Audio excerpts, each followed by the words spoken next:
92 to 95 FM. Football from Sports Sound. Brilliant drop of the shoulder. From BBC Radio Scotland. There's no substitute. And welcome to Open All Mics on BBC Radio Scotland. We've had the team news from the 4 games in the top flight this afternoon. Let's then get round the championship games that Leanne referred to there. Let's get to Derek Ferguson, Hamilton Accies against Queen's Park. A big game there this afternoon, Derek. Certainly is, Kenny. This music, you can tell I'm getting a wee bit too old for my liking. It's absolutely bouncing in here. So it's I think Hamilton a really good place at the moment. It's John's got them playing very well. Those 2 wins over Inverness Caledonian, have been special as the teams just come out. Queen's Park, have hit a little bit of a lull, but they're a quality side, a real physical side as well. So looking forward to this one this afternoon, and a decent wee crowd as well in here. Should be good, thanks to Derek Ferguson. Amy Canavan is watching Dundee against Inverness Cally Thistle this afternoon. Just reading out the quotes here, Amy, from your interview with Billy Dodge. He says he's not feeling the pressure, but no doubt it's on there this afternoon at Dens. Yes, absolutely, Kenny, you're right. He was very quick to shut me down on that he is not feeling the pressure, was having absolutely none of it. But every game in the Championship feels massive right now, and this clash at Dens is no different. Dundee will be desperate to get back to winning ways in keeping up with Queen's Park at the top of the table. It seems in recent weeks no one has really actually wanted to win this league, but as you say, Inverness are desperate for that result too, after suffering back-to-back defeats in the last week against them bottom side Hamilton Accies, despite them being the informed side, as you say. It's second v 7th at Dens here. The referee for this one is Chris Graham. Thanks to Amy Canavan. Brian McLaughlin is at Gayfield this afternoon at Broth against Partick Thistle. For you, Brian? Yeah, we're just kicked off here, Kenny. 4 changes made by Dick the Bunnet Campbell from the side that drew with Cove last weekend. Adarqua, Hilson, Golden dropped to the bench. Dow, Bald, El Mahani and Dow come in. 2 changes made by the interim manager, Chris Doolan. Will this be the game that may give him the job on a permanent basis? Holt and Dowds miss it altogether. Brownlee and Mullen come in. As I say, we've just kicked off. We've already had 1 substitution here, Kenny. It's the referee. Matt McDermott's called off ill. Graham Granger, who was 4th official last night at Starks Park, is the man in the middle. Thanks to Brian McLaughlin. He'll bring us all the news from Gayfield. Chick Young is at Caplow this afternoon. Morton against Cove Rangers. For you, Chick. Yeah, interesting one, Kenny. Excuse me. Cove Rangers, I think, looking in the rearview mirror, I've got to say Hamilton Accies finding new form are both behind them, but it's like Morton who are galloping into one of the playoff positions. At 4th at the moment. Both teams have signed on loan players from St Johnstone. Ali Crawford's on the bench for Morton, but Michael O'Halloran's given a start by Paul Hartley. Here's a chance for Morton. Oh, just crosses the top of the crossbar, scrapes the bar over the top there. Little headed opportunity. We'll give the teams later on, Kenny, but that's the team news, the headline news, that Effie Ambrose on the bench. It's so too Ali Crawford, the new signing, but O'Halloran starts for Cove Rangers, 0-0 at the moment. OK, thanks to Chick Young. So the goal news from right across the country on Open All Mics this afternoon. After 5 o'clock, we'll start our build-up in earnest to the big game tomorrow at Hampden Park. Alan Preston. Nicky Clark with the first effort, just a ball over the top. Stevie May hooks it over his head. Clark, good touch, good control, left foot shot just over the top of the bar. Good start, St Johnstone. You're underway at Pittodrie, Willie Miller. We are, yeah, kicked off. Aberdeen, the bulk of possession. No real chances though, Kenny, so far. So it will be an interesting one. I think Livy normally come up here and make it very difficult for Aberdeen. They make it physically difficult. They ask questions. 2 they've set up just with a 1-up top with a 5 in midfield as well. So hugely important game for Aberdeen. Can they show that good home form? Time will tell. Some big games in League One this afternoon. Second away at 3rd place this afternoon. Airdrie at home to Falkirk. The leaders confirm they're away at Queen of the South. Let's then get to the match that's the option of commentary. It's in Dingwall this afternoon. Ross County against Dundee United. The early stages here, Stephen Craigan. Well, can I have to say, unexpectedly, it's frantic, put it that way. Players are not wanting to take many touches on the ball. They're just trying to get it forward as quick as they possibly can. I think they recognise that the other team can't really defend properly or aren't really good defensively, so they're just trying to put them under the pressure a little bit. Now, I know Alistair is on the main commentary side of this game, and he was deliberating on what kind of shape Ross County would play. It looks like it's going to be a 4-4-2. Jan Danda is going to play on the left-hand side. Gwen Edwards is going to play on the right-hand side, and Eamon Brophy and Jordan White centre forward. So that shows the intent from Malky Mackay. He's got two centre forwards on the pitch. They're both going to play in their natural position, but I said it's very feisty early on. 0-0. Stephen, we were at Fir Park, the game against St Mirren, Stuart Kettlewell's first game as interim manager. We spoke that night about leadership, about bottle, about the right type of character in the dressing room, and I think that's what's been missing, I think it's fair to say, from Dundee United this season. Ken, it's the one thing I look at them and I look throughout their side, and there's a lot of similar players. You know, they're all good football players. You only have to look at Levitt and Sibbald and Joom, and even now with Jamie McGrath. They're all tidy and good in the ball, and they're nice to watch, but when you look through it, you think, have they got a real strong core? Ran Edwards is probably the only one. Stephen Fletcher up front. You know, Stephen Fletcher's only got 5 league goals this season, 2 of which have been penalties, and the 5 games that he scored in Dundee United haven't won a game. So as much as he's influential, to put all that pressure on a 35-year-old to try and keep the club in the top flight is a huge risk, and I think that's one of the frustrations that the Dundee United fans have. But just to back the point up, I still think there's a little bit of weakness about them. There's a mentality about them where they're going to have to dig results out. It's not all going to be pleasing on the eye. They're going to have to find a different way to win games, and until they do that, they're always going to struggle. What's been happening, Rory Loy, in the early stages at Rugby Park? Not a whole lot, mainly down to assistant referee Douglas Ross's headset or his earpiece failing, so we had a good few minutes delay there. That was as Motherwell took a free kick, whipped into the box, a really good ball actually by Blair Spittle, but it was offside in the end and cleared away anyway. So the game hasn't really got going yet, I must say, Kenny, and there's not a lot to chat about so far. But Motherwell in the ascendancy in the 30 seconds to a minute of football we've actually played. Leanne, just looking at the bottom of the table, do you have a feeling at the moment of one of the clubs that perhaps is likely to break away? Motherwell obviously have got that confidence in the 2 wins under Stuart Kettlewell. I think it's tough. I think it's tough to say just now because football, as I said earlier, can change really quickly, and I know Stuart has picked up a couple of positive results. He'll be under no illusions that will perhaps be defined today if they can go and get another positive result. Chance for Dundee United. I mean, I'm talking about Stephen Fletcher, and sometimes he's isolated, but he always wins headers. It's a lovely long ball from Charlie Mulgrew. He just flicks it on the edge of the box, and Kai Fotheringham has the shot. It was Craig Sibbald had the shot with his left foot. I think it was a block by either Jack Baldwin or a save by Ross Laidlaw, but Dundee United have certainly started in a positive fashion.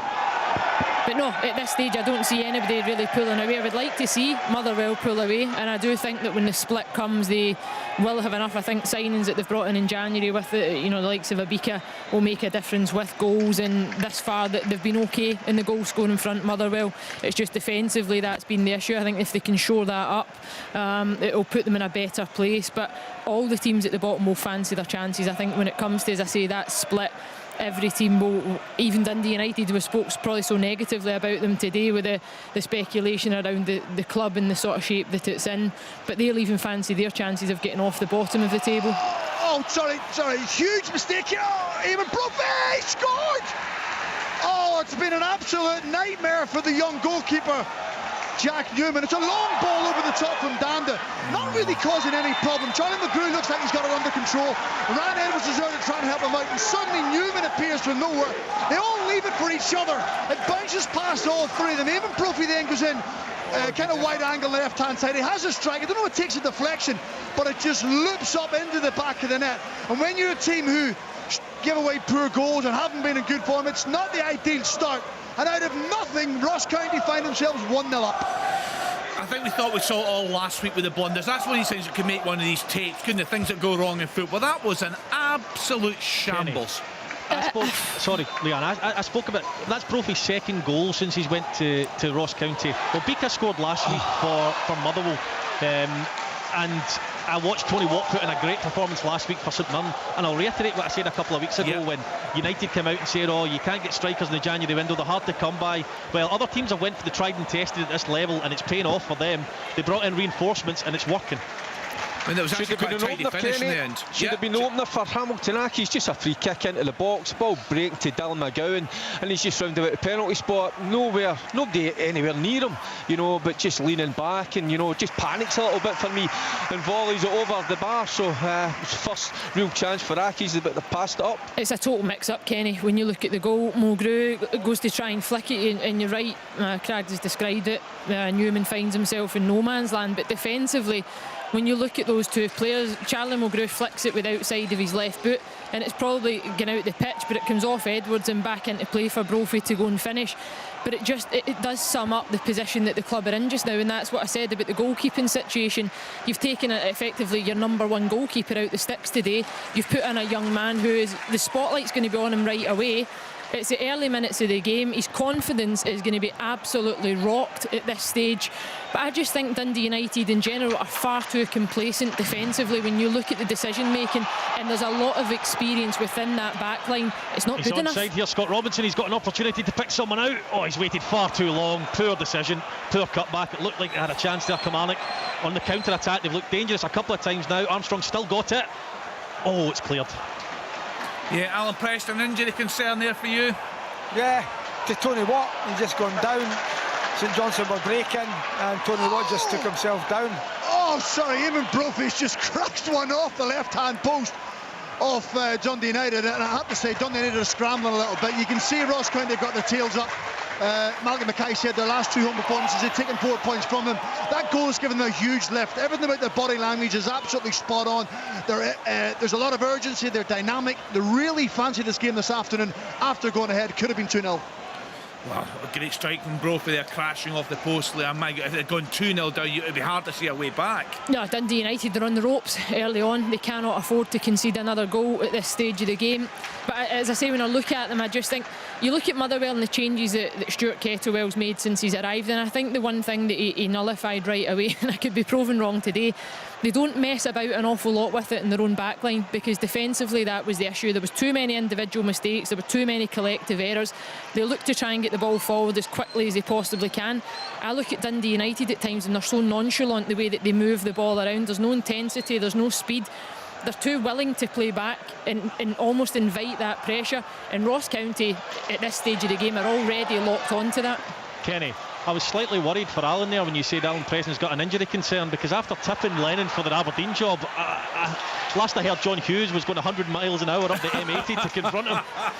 Yeah, Alan, would you like to put that I've got right? to mention him. I've got to mention him for every job. I forgot about that. Yeah, don't forget your cousin. He made sure you didn't forget. Exactly. A couple of weeks ago on Sports, and Tony Watt back up and running, Al. Yeah, he's back up and running. Delighted for Tony Watt. He's up. And that looks a good partnership between him and Curtis Main. It really does. I don't think they're two of the most prolific goal scorers, but they certainly give defences no rest at all. Alan, I think you're spot on. That was the slight concern with me with Tony Watt and Curtis Main. Sometimes he plays individuals, not as a partnership, and they find themselves on opposite sides of the pitch. And I spoke to Stephen Robinson after the game last week. He said Tony Watt would drive me mad. He says he can score goals and he can play in the middle of the pitch as a centre forward, but he always wants to drift into a wide area. If he would just keep himself more central, like he did at Motherwell, and I think the first 6 months of last season, he got himself 9 or 10 goals. Who's in charge? Willie Miller, early stages at Pittodrie? What was that, Kenny? Sorry. Who's in top there, early stages? Nobody. It's very, very even. Livingston's had their moments, Aberdeen as well. They've had the ball in each other's half and in the box too. There's not been any clear-cut chances, but nothing in it so far. I think Livy will be, David Martindale will be very happy with how Livingston has started. I think Barry Robson would have hoped for more firepower going forward. Two wide players, Duncan and Duke, have not really got into the game as yet, but this is maybe an opportunity on the break. No, it's played too hard and too fast and too fierce. Ross McCrory took one in the face across from the left-hand side and required quite a bit of attention, but he's up and he's back and he's motoring quite well. But as far as the scoreline goes, it's still goalless here at Pittodrie. We do have a goal in League One. Airdrie 1, Falkirk 0. Callum Gallagher on 10 minutes. Was that a chance there somewhere? It's a penalty to Dundee. Sorry, the fans in front of me managed to completely block it. Zach Robinson's hit the deck. Someone's took a yellow card. I think it might be Wallace Duffy, but it is going to be a penalty to Dundee. It's been a very open game here so far. Both teams with 2 glaring opportunities, and I do think it is going to be Zach Robinson who will take this penalty kick for Dundee, Kenny. Dundee currently in second spot. Billy Dodds, Inverness, Carry Thistle struggling in 7th there. They've been in a poor running form despite that terrific result away at Livingston in the Scottish Cup. So Amy will bring us news of that penalty. Chance. Yep. Morton should be ahead there. Robbie Crawford, 2 attempts at the goalkeeper. Save, double save from the Scott Fox, the Cove Rangers goal, but Morton should have been ahead there, Kenny. That's a chance as well. There was a Thistle. Chance for Thistle. Yeah, a chance for Thistle. Harry Milne it was with an effort as well. Saved by Derek Gaston. Thanks, Amy. Yeah, Zach Robinson slots home down to sends Mark Ridgers rather the wrong way, and Dundee are 1-0 up here at Dens. Yeah, what a start for Dundee there at Dens Park. Zach Robinson with a penalty there, putting them 1-0 up at home to Inverness Cally Thistle. What a start for Dodgy. Yeah, I mean, my goodness. I mean, it's tough for them, isn't it? It's incredible, given that result they had. I mean, knocked out the cup effectively. They didn't get the reprieve because of the problems at Queen's Park, where they get down that terrific result. 2-0, Kenny! 2-0 to Ross County, I have to say. It's been coming. They've been really, really good since they got the opening goal. I mean, we're talking about Curtis Main and Tony Walpy in a handful. Jordan White and Eamon Brophy have almost been unplayable this afternoon. Charlie Mulgrew and Ran Edwards cannot cope with their physicality, with their running power, with their energy, everything about it. White's involved in the goal, Brophy's involved in the goal. He puts it in the end band, the edge of the box. Looks like he's going to shoot with his left foot, drags it back onto his right foot and just whips it into the bottom of the right-hand corner, past Jack Newman. Dundee United have got a lot of work to do. Mark Godwin, who's just sitting along to my right-hand side, maybe he's not thinking about the championship as much now as what he was during the week, and certainly he may now have to think about Liam Fox's position, because they are all over the place. 2-0 Ross County. Yeah, that's a huge scoreline there. Reeks. Yes. This reeks, Kenny, of Hibs Aberdeen. Absolutely, they get the 6-0 game. It's the same kind of feeling you get Dundee United. Man, oh man, it's so frustrating. They're all over the place. Watching it, they're all over the place. And how was the body language of the manager? John, you said Liam Fox's body language a couple of weeks ago. Talking to James McFadden, and I said to James, whoever blinks first between the managers, Motherwell and Dundee United, I've got a better chance of staying up. And Liam Fox is a great lad. It's not working at all. Defensively, Crags, they're all over the shop. When you look at the ball that's turned into the channel, Charlie Mulgrew's favourite, and Jordan White somehow manages to get himself in front. Just a real lack of desire to go and defend properly. And you're right, the runners out of Brophy, the ball just cut inside to Dandon. It's a lovely finish, but it is so poor when you look at the bodies that United have got behind the ball. Stranraer have gone 1-0 up at home to East Fife. Matthew Grant on 13 minutes. So real problems for Ross County. Is it too simple just to look at the manager? I was up at the media conference during the week and I spoke to Ryan Edwards, and he spoke in glowing the players, terms. Brian. Listen, Liam Fox is a good lad. Let me finish what I was going to say, because Ryan Edwards said last season, when the club received an awful lot of plaudits, a lot of that was down to Liam Fox and the work that he did on the training ground there. Now, the fact that it's not gone as well this season, is that all down to Liam Fox as well? No, not all down to Liam Fox, but Brian, they can't sack 25 players. They can't sack 25 players, but they can certainly get rid of a manager. But I get Liam Fox is a terrific That's the easy way out, though, isn't it? It's the easy way out. Something needs to change. Something needs to change. Look at this today. It's dreadful. If you keep doing the same thing, you get the same results. It's as simple as that. Dundee United, as it sits, are on their way down. Stephen, can you see him? Stephen, can you see Liam Fox in the touchline there? I mean, what's he like? Is he animated? Is he trying to change things? Well, Ken, his body language, you can tell. Shoulders are shrugged over a little bit, and I don't think he's the most enthusiastic manager on the sidelines anyway. And imagine that's a bad thing. That's just his demeanour and how he goes about. It's a goal for Kilmarnock! Finally swept home by Scott Robinson. I think he's injured. It was a scramble in the box from an initial corner. I think it was Ash Taylor possibly that got his head on it. Great save by Liam Kelly, I must say. I think it's Joe Wright actually gets the initial contact, floats about in the box, and there's Scott Robinson, Johnny on the spot to sweep home. It's Kilmarnock 1, Motherwell 0.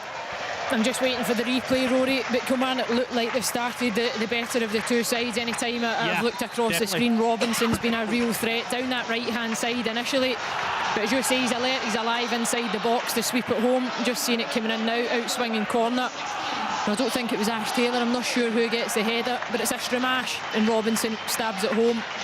Good start from Kilmarnock. League Two leaders Dumbarton are behind at home to Elgin City. Kane Hester with a goal there on 16 minutes. So the goals starting to go in around the country this afternoon. Let's step into the Championship. Hamilton Accies against Queen's Park. There was an early chance for Accies, Derek. Yeah, but before you go there, and because the guys had a great conversation, between 2 to 3 o'clock, that just tells you everything about the mentality of that team, that dressing room, should I say, because so easy when they take to that part, because they know the one guy's going to take the blame. He carries the can, and that's the manager. And it tells you a few of them, not saying all of them, but there'll be a few of them in there that they're just rolled over. So they have, with the sounds up there. If you're a Dundee United fan, you spend all that money, you travel up there, at least you expect your players to go out and give you a bit. There's no leadership, Derek. But it tells you everything about a dressing room. But it tells you, and it's so easy for players. So easy for players to go in there. Now. Yes, absolutely. That's what I'm trying to get to. But players have got an excuse because the chairman's come out and said if we go down, it's fine. We'll come straight back up. Yeah, it's too easy. And that negativity just spreads through the place like a wildfire. This game, Kenny, Queens are controlling it for most part, and we've just had that one chance. I just think they're a wee bit too slow in their build-up, Queens. The amount of runs at corner change is made up top. Come out. Something happening somewhat.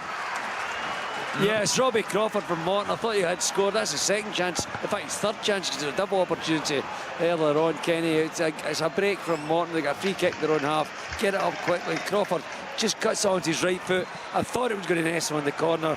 Went beyond the right-hand post of Scott Fox. Interesting start in this game. Excuse me, I think Morton have got the better of it early on, but it's still 0-0. Chick, it's an interesting one. You'll have interviewed many chairmen through the years. I mean, it's interesting that if you were given that line, doing a BBC interview, you'd be delighted to get something like that out of Mark Ogden. It's really surprising he's given that stuff away in an in-house interview. Absolutely. I mean, and I think the boys alluded to that earlier on. That if you're the manager, you're going bonkers when you hear your chairman say that. I think Alan said that. I understand that totally. But, you've got to strip this all back to the mentality that's crept into our game. In fact, not just our game, throughout the world, really. Managers get no time to get through a transfer market window, no time to sign their own players. It's a lot of social media's got to do with this. People just demand, it's not working, we'll get rid of the manager. Sometimes if people keep appointing their own manager, they have to be culpable sooner or later. It'll never happen, Chick. It doesn't happen. When does it happen? When did it used to happen, Chick? It doesn't happen. Well, it used to happen when they were... No, but they were given... But, Wally, people were given a longer period to get it right. That's a point I'm getting. It's not going to happen, I agree with you, but the mentality's wrong. And we've seen people who did stand by managers and get rewarded. Well, let's presume Tony Ashgar appoints a manager. There was one question allowed at the AGM from the Dundee United Supporters Trust. It was a long question, most of it around Tony Ashgar, his position at the club. And we touched on it earlier. Mark Ogden said, nothing's going to change. Tony Ashgar is my man. And he's the man, I presume, that picks the managers. Yeah, well, Kenny, see if it changes. Kenny, imagine if it changes, it's going to be the manager that goes before the sporting director.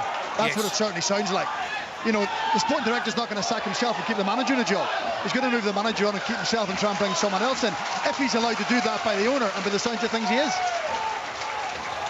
And one thing that has changed over the last few years is certainly the fact when players join clubs now, much more now than the manager that has an impact on who joins the club, which players join the club.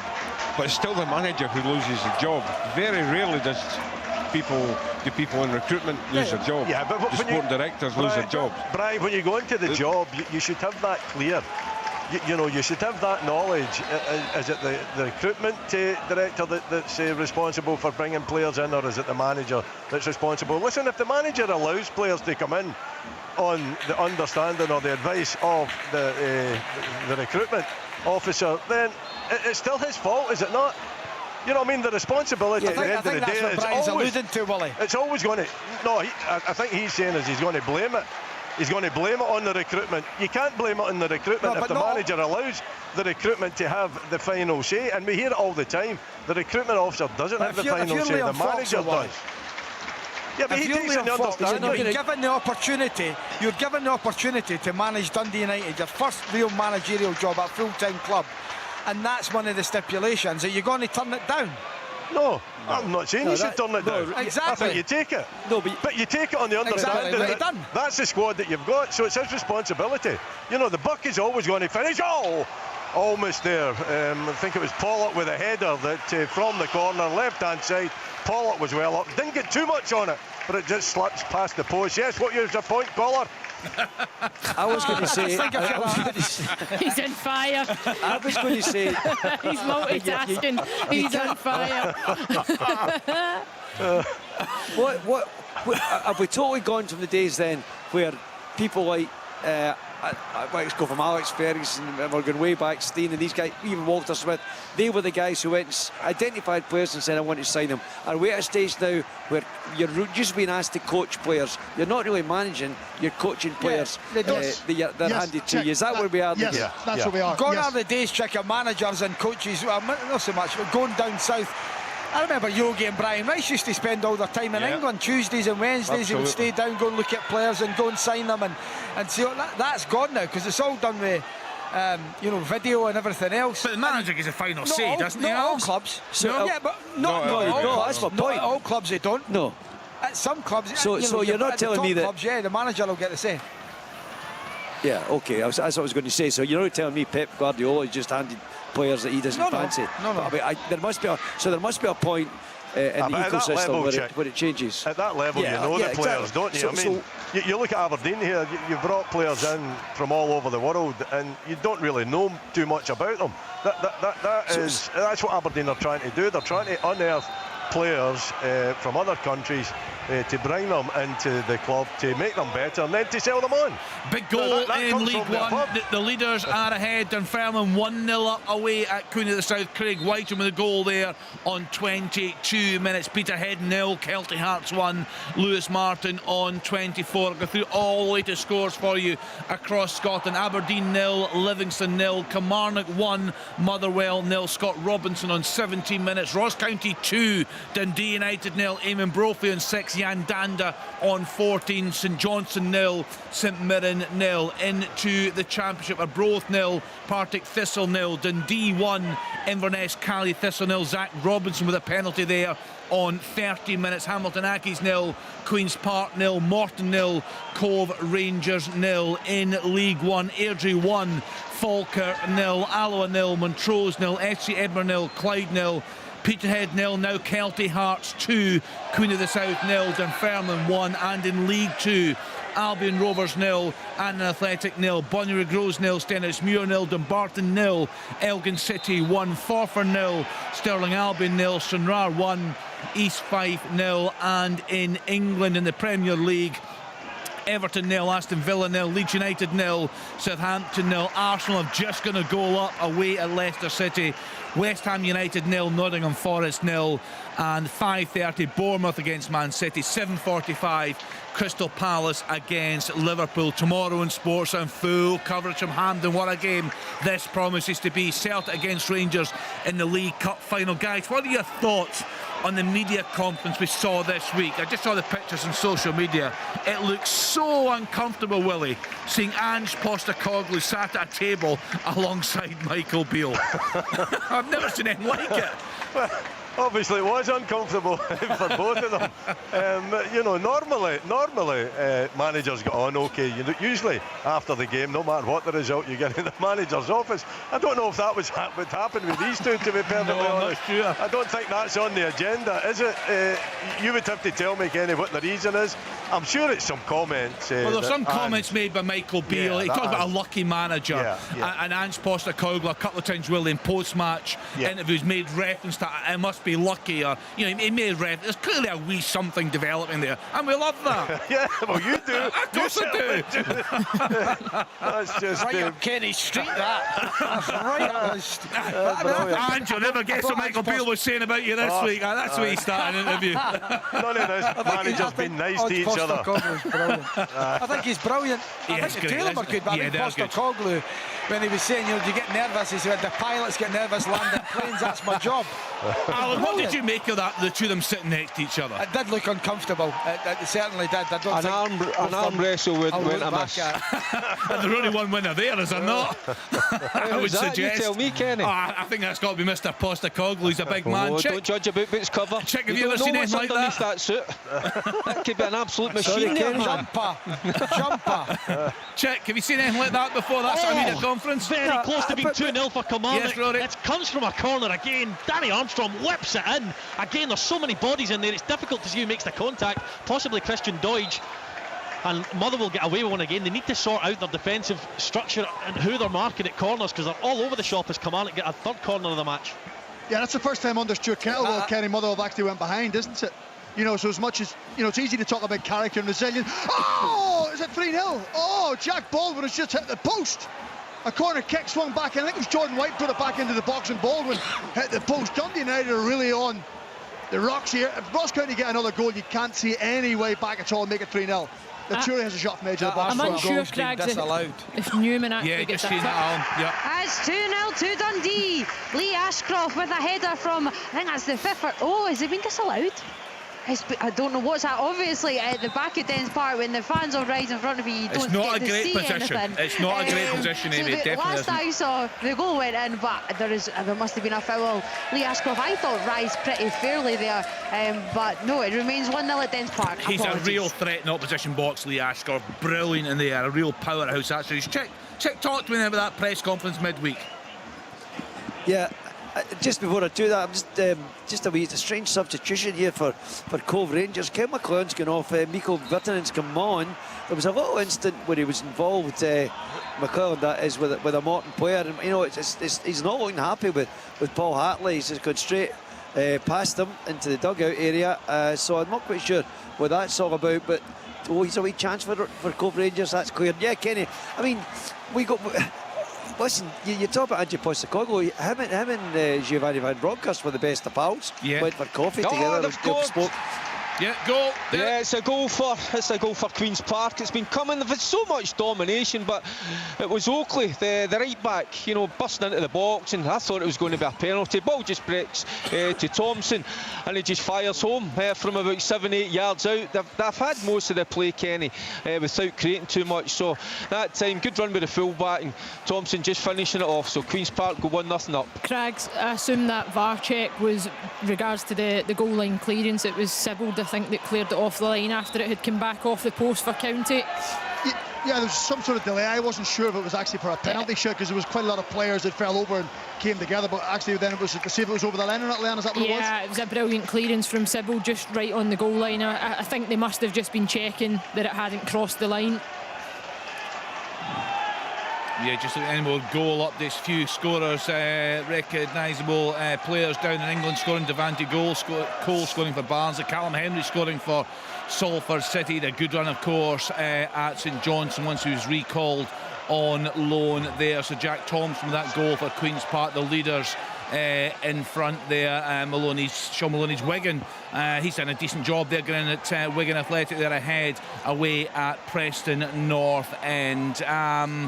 Guys, do you know, I've got a wee bit of information. Alan Preston's out tonight. He is going to a fancy dress party.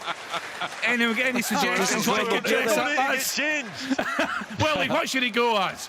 Oh, he won't need to get changed. I'll put an Aberdeen strip on. You can pretend you're a pundit. I'll tell you what I'm going on. I'll tell you what I'm going as. I'm going as a cowboy. And honestly, I tried to stop on. I look like a heavier version of Woody out of Toy Story. Alan, you've got to share a picture of that on social media tonight. Come on. Absolutely no chance. I'm not going out till it's that. You can forget it. It's my neighbour's 50 and I'm going to that. And I was thinking, Fergie, who could we fancy this? Do you want to know what I was going to say? Well, But you should go as Jack and Victor. Oh, aye, absolutely brilliant. You should go as Bond. You're an agent. You're not the first agent to go as a cowboy. Enjoy that. You should share a photo, Alan. Please do. That'd be good fun to see that. Absolutely no chance. Alan, if you send it to us, I promise we won't send it on. Honestly, it'd be just nice to see it. You can be trustful, honestly. Right, let's get some updates from the games and let's kick off with you, Willie. Fairly quiet there at Pittodrie. Well, it's quiet just now. I think it's Oberlai that's taken the knock. He's down. He's poleaxed in the Aberdeen box and he's getting some intensive treatment. It looks like a lot of this. It's at his knee.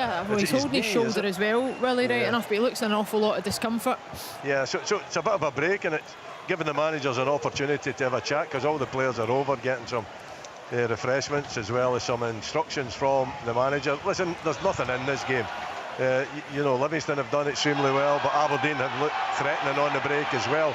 It's 50-50. I don't know what the stats are, but in my eyes, it's probably around about that 50-50. One thing I was going to ask, Majowski had the most outrageous dive in the box. And obviously the referee doesn't do anything. He waits for VAR. Now, for me, he should have been booked for diving. But there was no action taken because VAR obviously knew it was a dive. But he should have been booked for diving, so they obviously don't check that. Willie, it was interesting. I don't know. A yellow card. I don't know if you've seen it, Willie, but there was an incident in one of the women's games in the WSL the other week between Spurs and Man United. And actually the Spurs player has since received a 2-match ban for deceiving the referee. Yeah. Could you imagine that rolled out in the men's game? It'd be incredible. It would be, but you know, in my book, I'm sitting right above it. It's down, you know, at the left-hand side above our commentary position. And for me, Majowski's just thrown himself, looking for a penalty inside the box. Obviously, the referee, you know, thinks it's a bit of it, but he doesn't take any action because he's then waiting and VAR making a decision for him. But that's what I think. But that's why I think VAR's impacting referees' decisions, Willie, because he probably thinks it's a dive, but he thinks I'll wait and see if it's a penalty. Exactly. He should referee it on instinct on what he sees at that moment in time. But I totally agree with you. Well, he always was a master at reading a game. I don't know if you got a chance to look at it. It was Christian Doidge. The referee's going to have a word with him, Alan Muir. What was it that happened, Rory? Sorry. It looked like his elbow went up. It was just a bouncing ball. So many of those in this AstroTurf where the ball bounces high. But looked like he led with his elbow. Oh, why does he not hit? Oh, kicked off the line by the keeper. Chance for St Mirren. Main, it plays into Main, and you think he's got to hit it. He takes a touch, he ends up having to square it across the goal. It's then knocked back to the keeper. Matthews runs back and boots it off the line. Why doesn't Main hit that shot? Leanne, you've got a chance to look at that elbow. I'm seeing it. There's no intent from Doidge. He's going up for the header. His arms are up because he's elevated. He's been shown a yellow card, which fair enough because I think there is contact with the head. But for me, there's no intent at all. I don't think Goss makes too much of it, to his credit. It was just interesting going back to the corners and things. As soon as the goal went in, I noticed Stuart Kettlewell getting somebody off his bench. And it was Neil Alexander, the goalkeeping coach. So I just wonder if he feels that Liam Kelly maybe could have done, at least attempted to come out for the cross in the initial one that Joe Wright got the contact, and then a couple of minutes later the same thing happens again. So I think Stuart Kettlewell's maybe asking the question of Neil Alexander, can Liam Kelly be a little bit more dominant from cross balls? Or even the setup as well, Rory, because I've looked at it and it looks to me like Kilmarnock are dominating set pieces. They're getting the first contact, second contact. You know, I think at that point perhaps Stuart Kettlewell's going to ask the question, you know, whoever deals with set pieces, your goalkeeping coach, can we do this a bit better than what we're seeing so far? Oh my goodness, what a miss. That is unbelievable, Lewis McGrath. It's a corner to Cove Rangers. The goalkeeper, Brian Schwartz, takes it and sends Morton away. They've got 3 and 3 against the Cove Rangers defence. Schwartz takes a touch, cuts inside, He's got a spare player on the left. Katongo could have rolled him in, takes a shot and blasts it over the crossbar. What an opportunity that was for Lewis McGrattan. Still 0-0 between Morton and Cove Rangers. Leanne Willie was also master of reading a game. He was saying that he thought about 50-50, 49% Aberdeen, 51% Livingston, 4 shots to the home side, 3 to the away side, no shots on target. Still got it. Never in He's doubt. never been able to count that man. Good guess, Willie. Good guess. Can I ask everyone a question? Who will the Scotland goalkeeper be? David Marshall. He's got to be asked. You've got to ask him to come out, eh? I think so. Listen, I think he's the best option. As much as Liam Kelly's done okay and Xander Clark, there's been moments, there's been good saves. I still think if you're a manager... Unbelievable effort there. Yeah, right, straight, it's across. All day long it's across. He's wide on the right. He's trying to bend into the back post. He gets it all wrong, but it's going over the top of Remy Matthews, who backtracks and gets a left hand and pushes it away. Kelty Hearts are a goal up, but a man down away to Peterhead. Just looking for the player sent off. If I could see it. Dean Brett on, sorry, tell that, it's Bonnier Groves are down a man. 33 minutes, Bonnier Groves down a man in their game away try to find that, away, sorry, at home to Stenhousemuir. So Stenhousemuir 0 against Bonnier Groves. Bonnier Groves down to 10 men. Also in that league, Albion Rovers 0 and Athletic 0, Dumbarton 0, Elgin City 1. A shock on the cards there. 4-0 Stirling Albion 0, Stranraer 1, East Fife 0. Yes, Al. Brilliant stuff. Montgomery runs 50-60 yards, gets to the byline, hangs up the back post. Stevie May with a header. Carson runs from his near post to his back. Brilliant save by the keeper.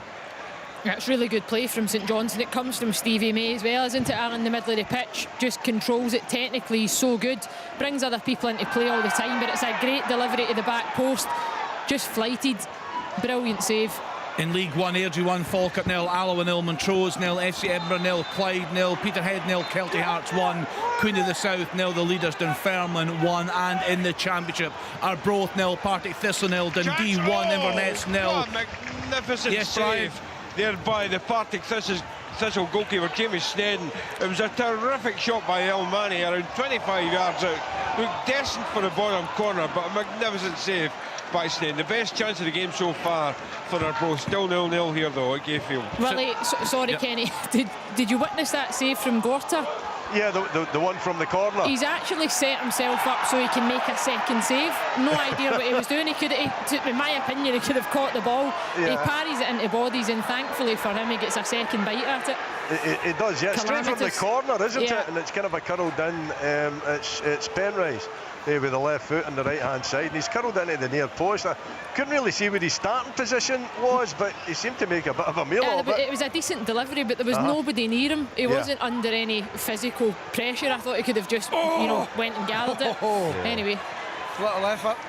Tony Watt with effort there, really unlucky. Tries to bend it. Small does well, gives it back to Watt, and he tries to curl it from the edge of the box on the corner. Oh, McCrory's in, McCrory's in. The target. Good defending though, but Ross McCrory in. First big opportunity for Aberdeen falls to McCrory. He was just smothered by 3 defenders as he came in from the right hand side. Maybe a bit of a heavy touch, his first touch, but certainly an opportunity. But good defending from Livingston, that's for sure. It's a goal. It's a goal. I thought it was chalked off. It's Cove Rangers who've scored. Leighton McIntosh with a header. The ball was floated into the far post. McIntosh went up, and it seemed to be a very lazy attempt to get the ball from Peter Schwartz, but the ball was going into the net, and Cove Rangers have a shot lead at Capwell. It's been scored by Leighton McIntosh. Yeah, that's a fantastic potential result there for Cove Rangers. Third from bottom at the moment. That could pull them away from Hamilton Accies and Arbroath there at the foot of the table. Stephen Craig, and you started off with a couple of early goals there. We spoke about leadership, about character, about bottle. What have we seen from Dundee United since going 2 goals down? Well, I have to say I'm not convinced, first and foremost. You know, naturally when you're on a bad run and the team aren't picking up results, sometimes players go into their shells, as in they look after themselves and they play individually.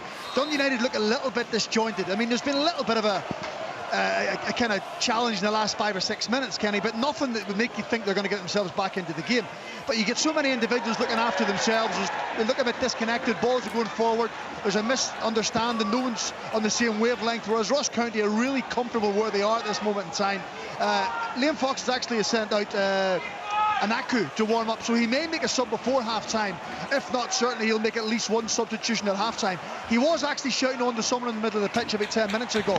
I'm not sure if it was Arnold June or whether it was Craig Sybil, but he was animated, which I haven't witnessed from Liam Fox for a long time. He was pointing a finger and he was accusing something, so it'll be interesting to see if he can get a reaction out of at half-time. But certainly at 2-0 down, they need to get the next goal. They need to get it to try and give themselves some sort of lift.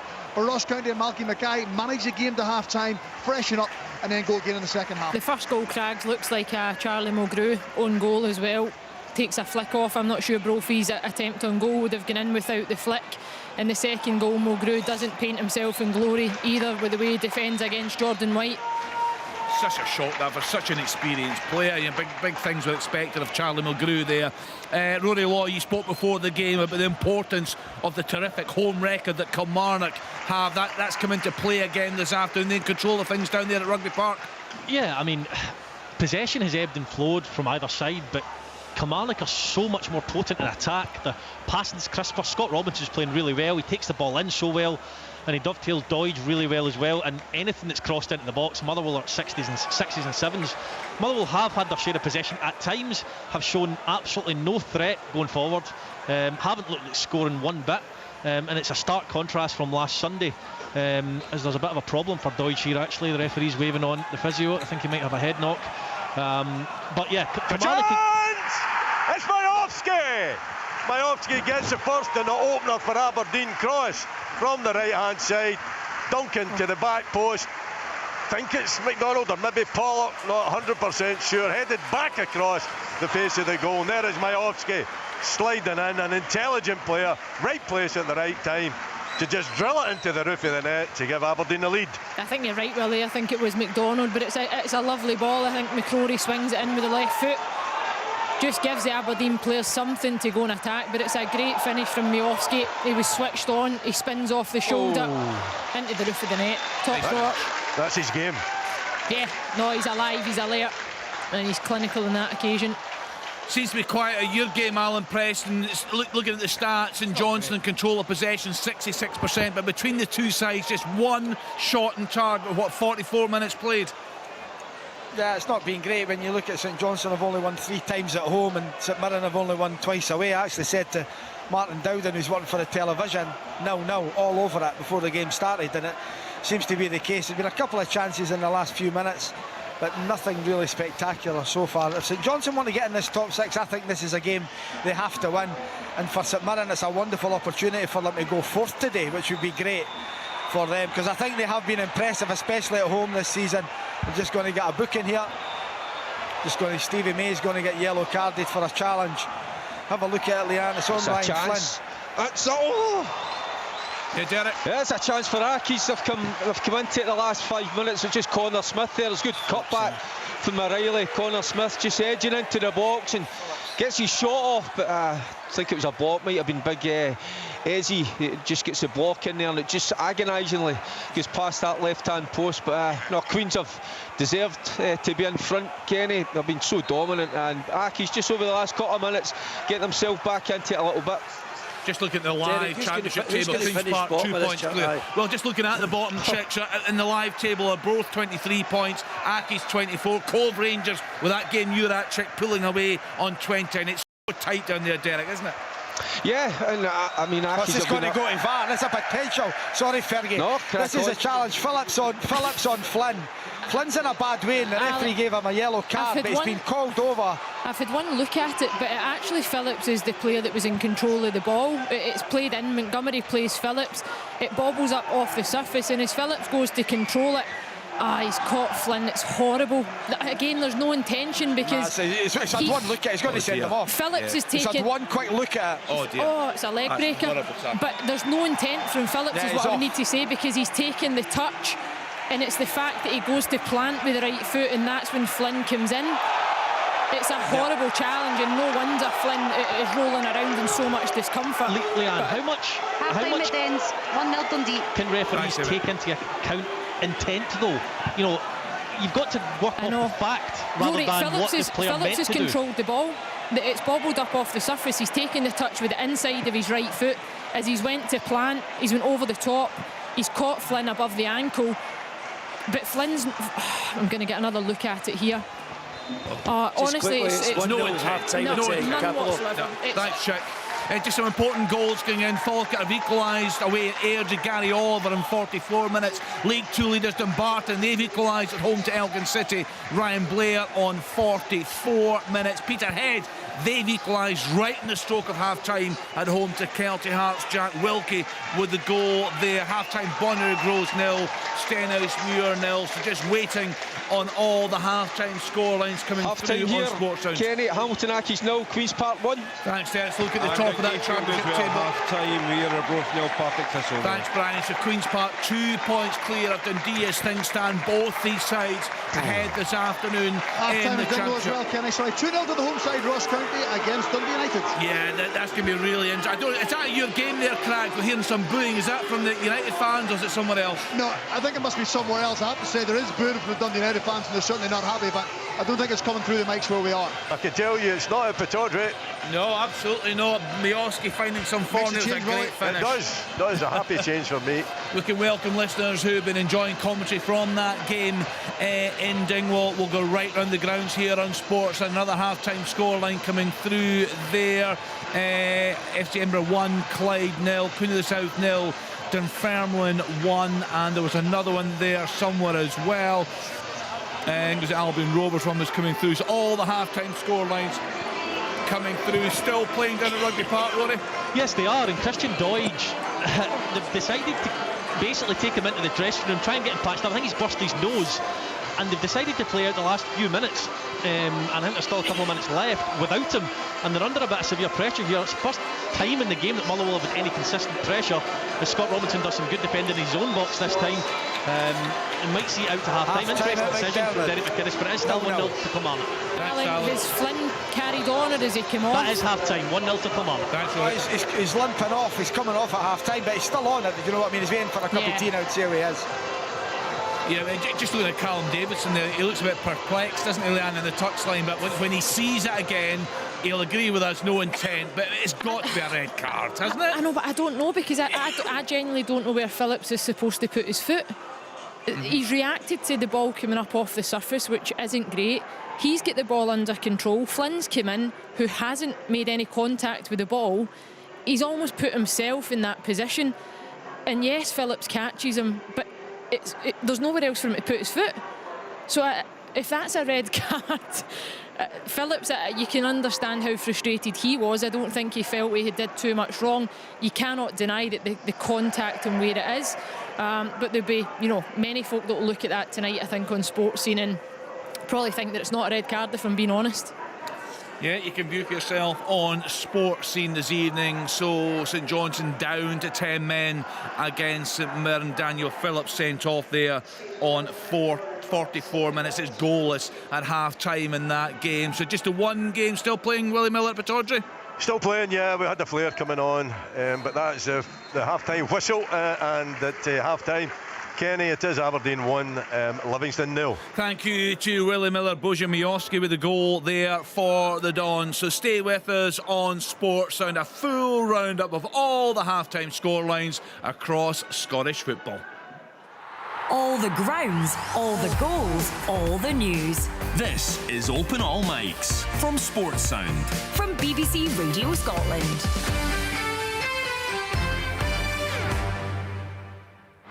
Over the last few weeks, you may have noticed a few things across the BBC going missing, such as a cloak from the Traitors. Let the mind games begin. And Julia's onesie from Motherland. It's ridiculous. But all for a very good cause, because as part of Red Nose Day this year, you could win some of the BBC's most iconic items. Put your hands where I can see them. What's going on?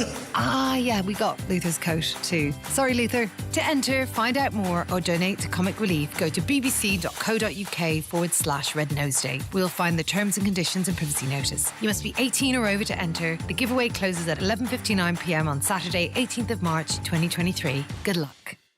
You're listening to Sports Sound on BBC Radio Scotland. The half-time scores for you: Aberdeen 1, Livingston 0. Bojan Miovski on 44 minutes. Kilmarnock 1, Motherwell 0. Scott Robinson on 17. Ross County 2, Dundee United 0. Eamon Brophy and Jan Danda. St Johnstone 0, St Mirren 0. But the home side down to 10 men in the stroke of half-time there. Daniel Phillips shown a straight red card. Into the Scottish Championship, Arbroath 0, Partick Thistle 0, Dundee 1, Inverness Cally Thistle 0, Hamilton Accies 0, Queen's Park 1 and Morton 0, Cove Rangers 1. In League 1, Airdrie 1, Falkirk 1, Alloa 0, Montrose 0, FC Edinburgh 1, Clyde 0, Peterhead 1, Kelty Hearts 1 and Queen of the South 0, Dunfermline Athletic 1. In League 2, Albion Rovers 0 and an Athletic 0, Bonnyrigg Rose 0, Stenhousemuir 0, Rose down to 10 men. Dumbarton 1, Elgin City 1, Forfar 0, Stirling Albion 0 and Stranraer 1, East Fife 0. And in England, Everton 0, Aston Villa 0, Leeds United 0, Southampton 0, Leicester 0, Arsenal 0. Arsenal with a goal chopped off there through VAR, and West Ham United 0, Nottingham Forest 0. 5:30 kick-off, Bournemouth at home to Man City. 7:45, Crystal Palace at home to Liverpool. So let's then get round the grounds on Sports Sound. A commentary match this afternoon comes from Dingwall. It's a big game there. Ross County against Dundee United. A commentary team, Craig Easton and Alistair Lamont. Thanks, Kenny. Yeah, we anticipated this one being a nervy encounter, but home nerves were settled very early on as a quite horrendous defensive mix-up. It has to be seen to be believed between young goalkeeper Jack Newman and his two centre-backs, Charlie Mulgrew and Ryan Edwards. Those two vastly experienced, of course, but none of them took command as Eamon Brophy chased a ball down the left channel. There's a horrendous mix-up between the United three, and Brophy took full advantage, sending the ball into the back of the net from a tight angle, perhaps a deflection off Charlie Mulgrew on the way in, but we'll credit it to Brophy for now. At least a brilliant start for Ross County. Brophy hit the post 3 minutes later as County had a brilliant start to the game, and on 14 minutes it was 2-0. Brophy laying it off to Jan Danda at the edge of the box, and the midfielder sending it into the bottom corner to give County a 2-goal advantage. Then Baldwin had a header off the post and hacked off the line. He claimed it was over, wasn't given certainly. Ross County completely on top. United did begin to edge their way into the game as the first half wore on. There was a couple of half-hearted efforts, you would have to say, from United. A Fletcher effort, a Sibbald effort that was deflected by Fletcher on its way to goal and forced Ross Laidlaw into something of a save. But Craig Easton, certainly most of the action, most of the meaningful action at least, has been across their left in that United goalmouth, and Ross County good value for their first half advantage. Very good value. They've put Dundee United under pressure by doing really the simple thing. They've got in behind them at every opportunity.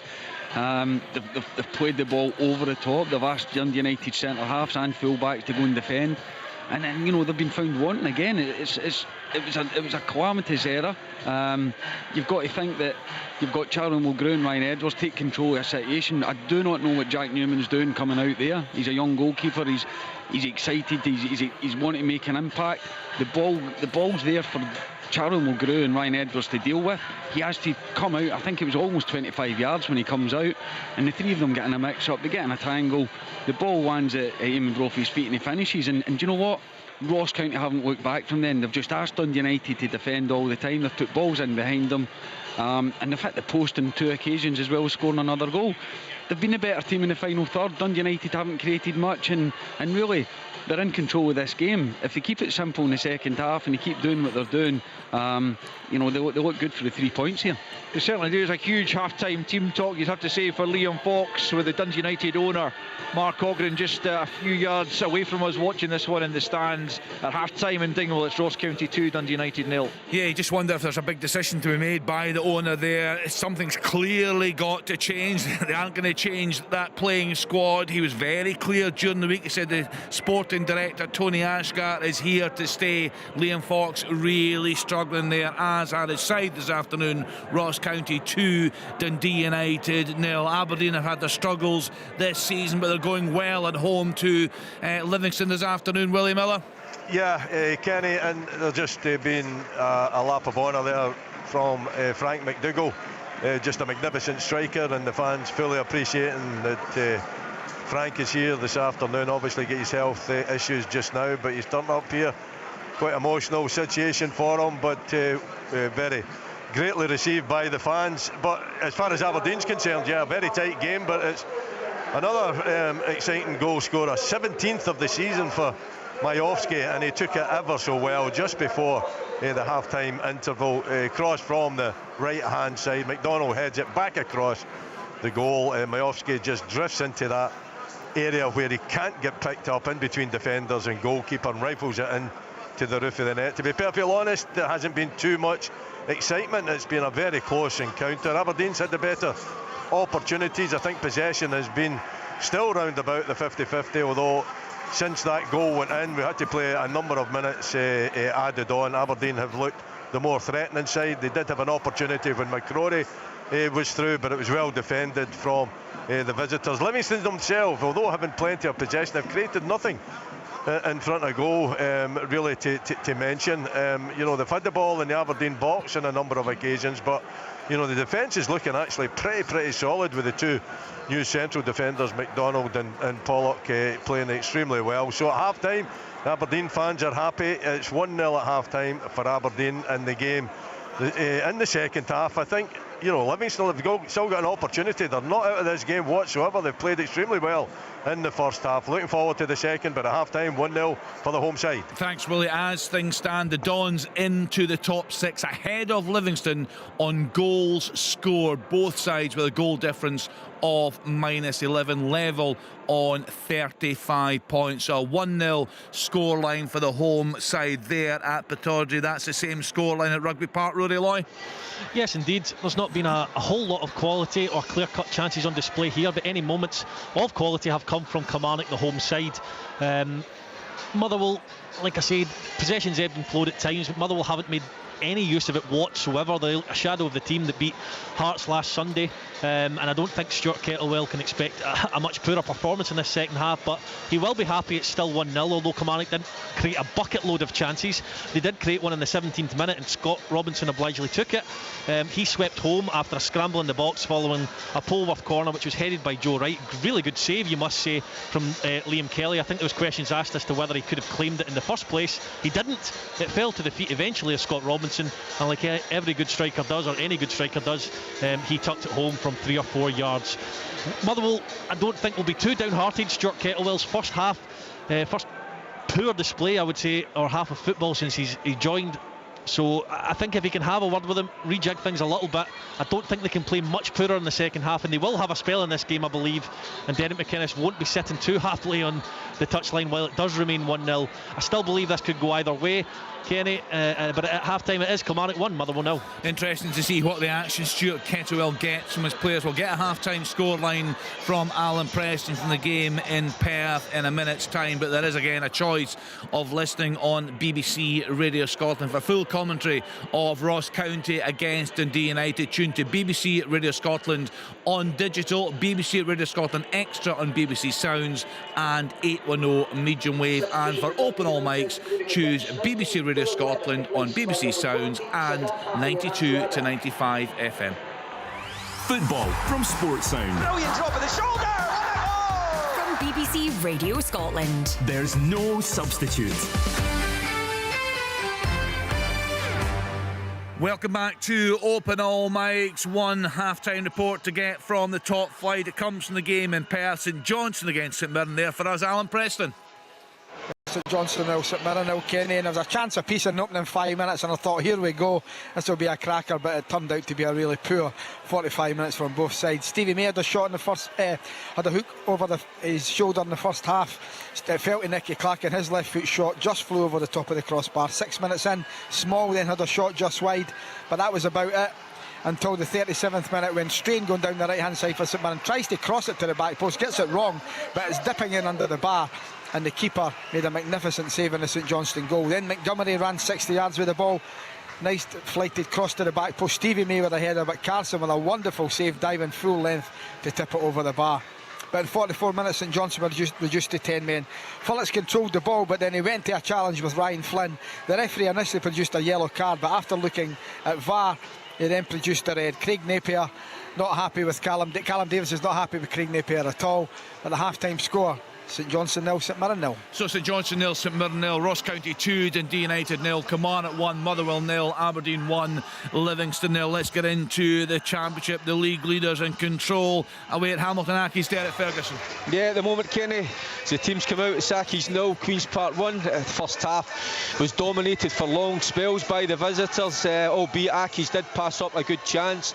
It was Dylan McGowan. That came after 8 minutes, blasting over from 12 yards out. You could sense a goal was coming, but for Queens, and they did get that goal in the half hour. A good run into the box by Oakley, the ball breaking, and it was to Jack Thompson to lash home from about 10 yards out from a central position. Connor Shields nearly made it 2. 5 minutes later, breaking into the box. The angle was always against him, but Fulton in goal, pulling off a good save. Accies rallied a little bit towards the end. Connor Smith with a couple of efforts, with the latter bringing out a fine save from Ferry in goal. So that's how we are at the moment. The league leaders with the advantage. It's Hamilton Accies 0, Queen's Park 1. Thanks, Derek. Hot on their heels, second in the table. Dundee ahead at home to Inverness. Cali Thistle. Amy Canavan. Yeah, we've just got underway in the second half here at Dens Park, and it is Dundee 1, Cali Thistle 0. Gary Bowyer's side taking the lead through Zach Robinson's penalty. Won the decision falling under the foul of Cali Jag centre half Danny Devine, who was booked in the aftermath. Well, Billy Dodds assured pre-match that he was feeling no pressure,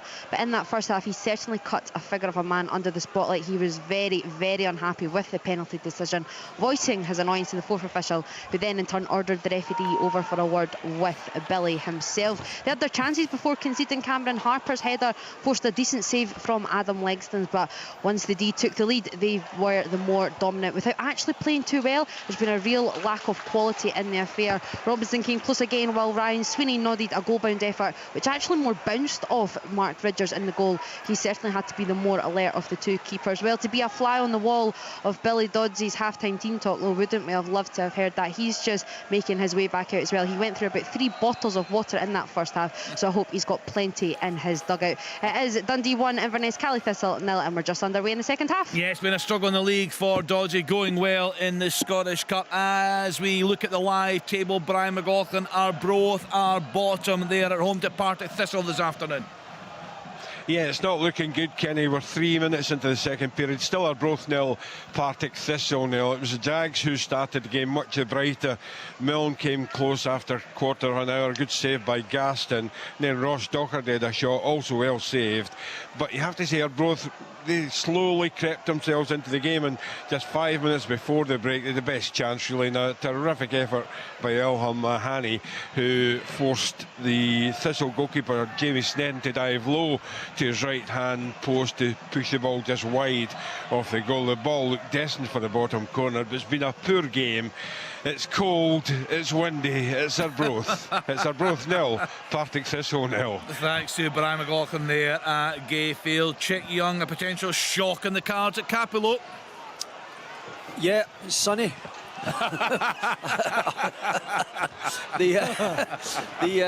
We've played 5 minutes actually in the second half. It's still 1-0 to Cove Rangers. That goal coming after 42 minutes. It was a header from Leighton McIntosh across the right hand side, and a just kind of floaty header which just it would baffle Brian Schwack, and the Morton goal floated into the net. And I have to say Cove have settled in the back of that, and it's Morton towing to break them down at the moment. Animated figure down there, Dougie Emery can't get his side going, but at the other side here, Paul Hartley looking relaxed about the lead that they have there.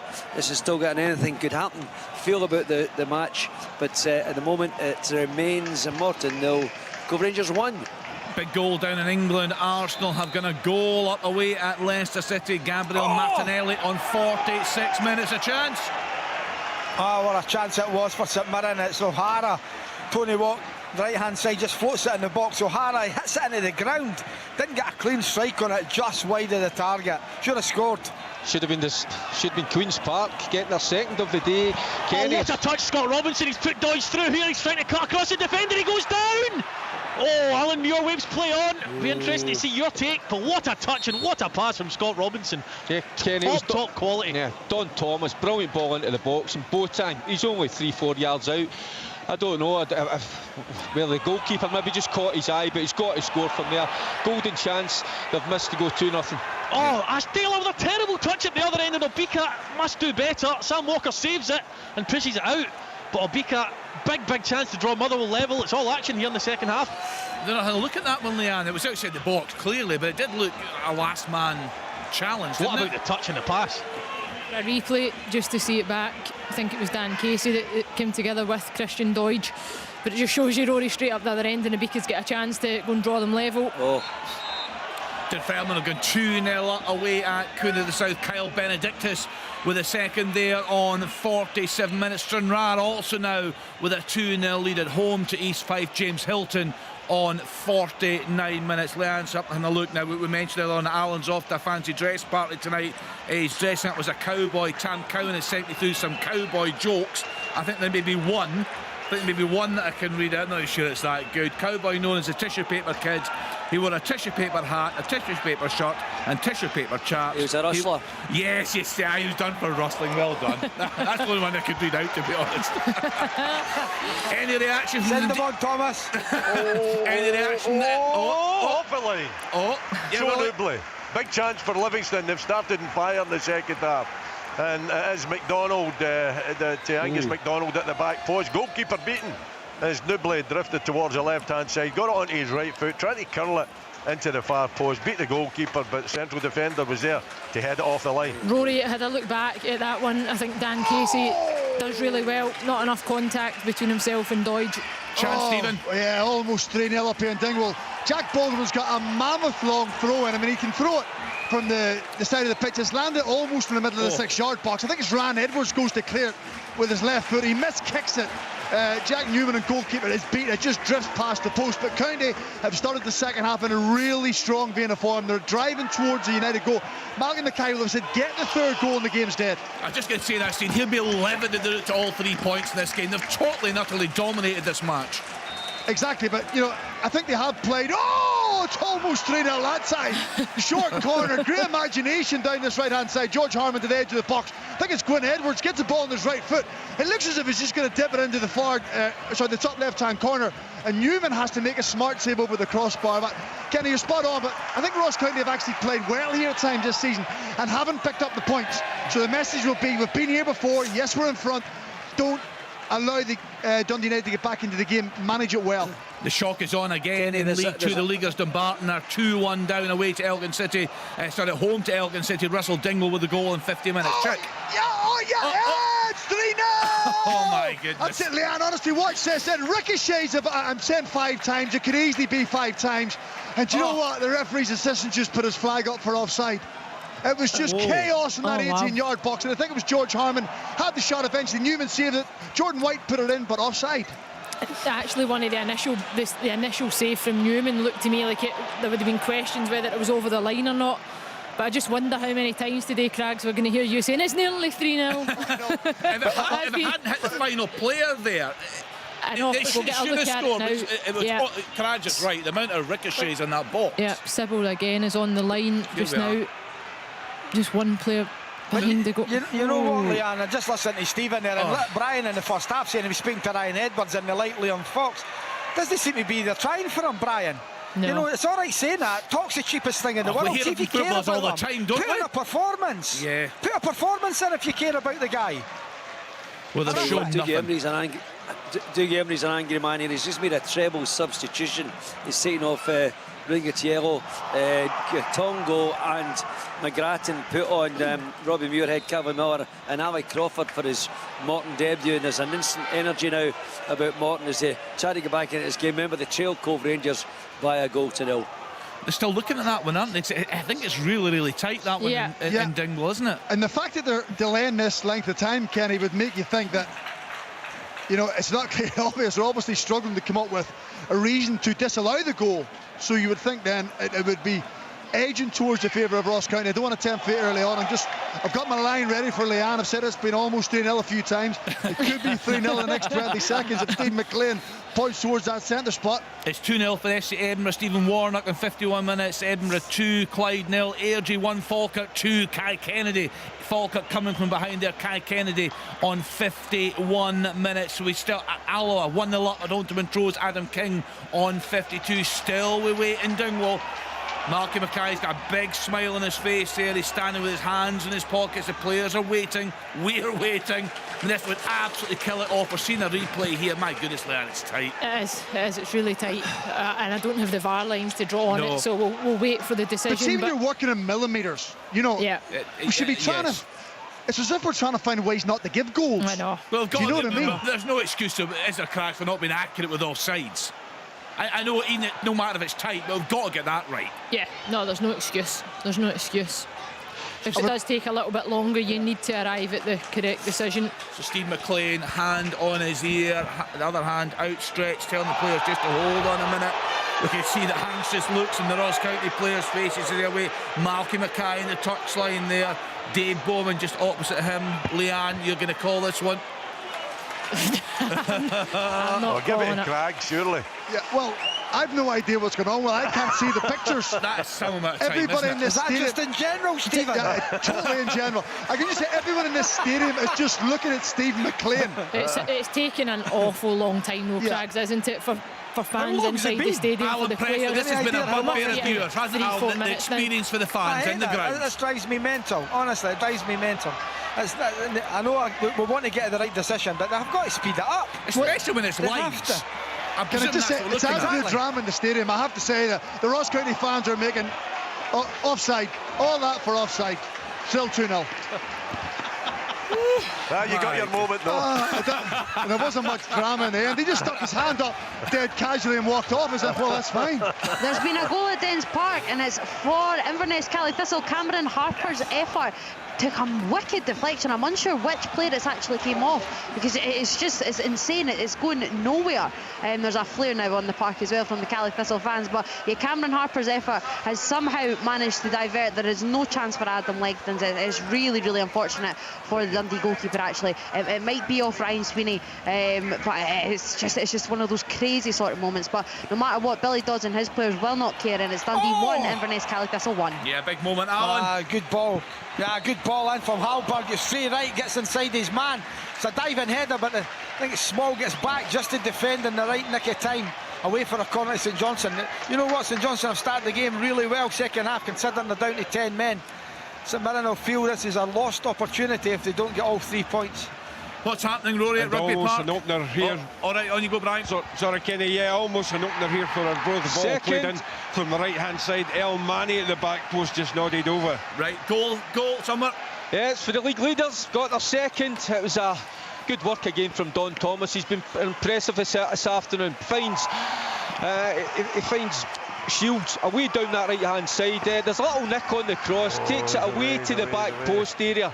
And there was Aaron Healy. I think there might have been a slight deflection, but the important thing for Queens is they're 2-0 up. Yeah, that goal for Inverness Cali Thistle has been given at this point to Cameron Harper, equalising on 56 minutes. Dundee 1, Inverness Cali Thistle 1. Rory, back to you at Rugby Park. As it is, Kenny. Yeah.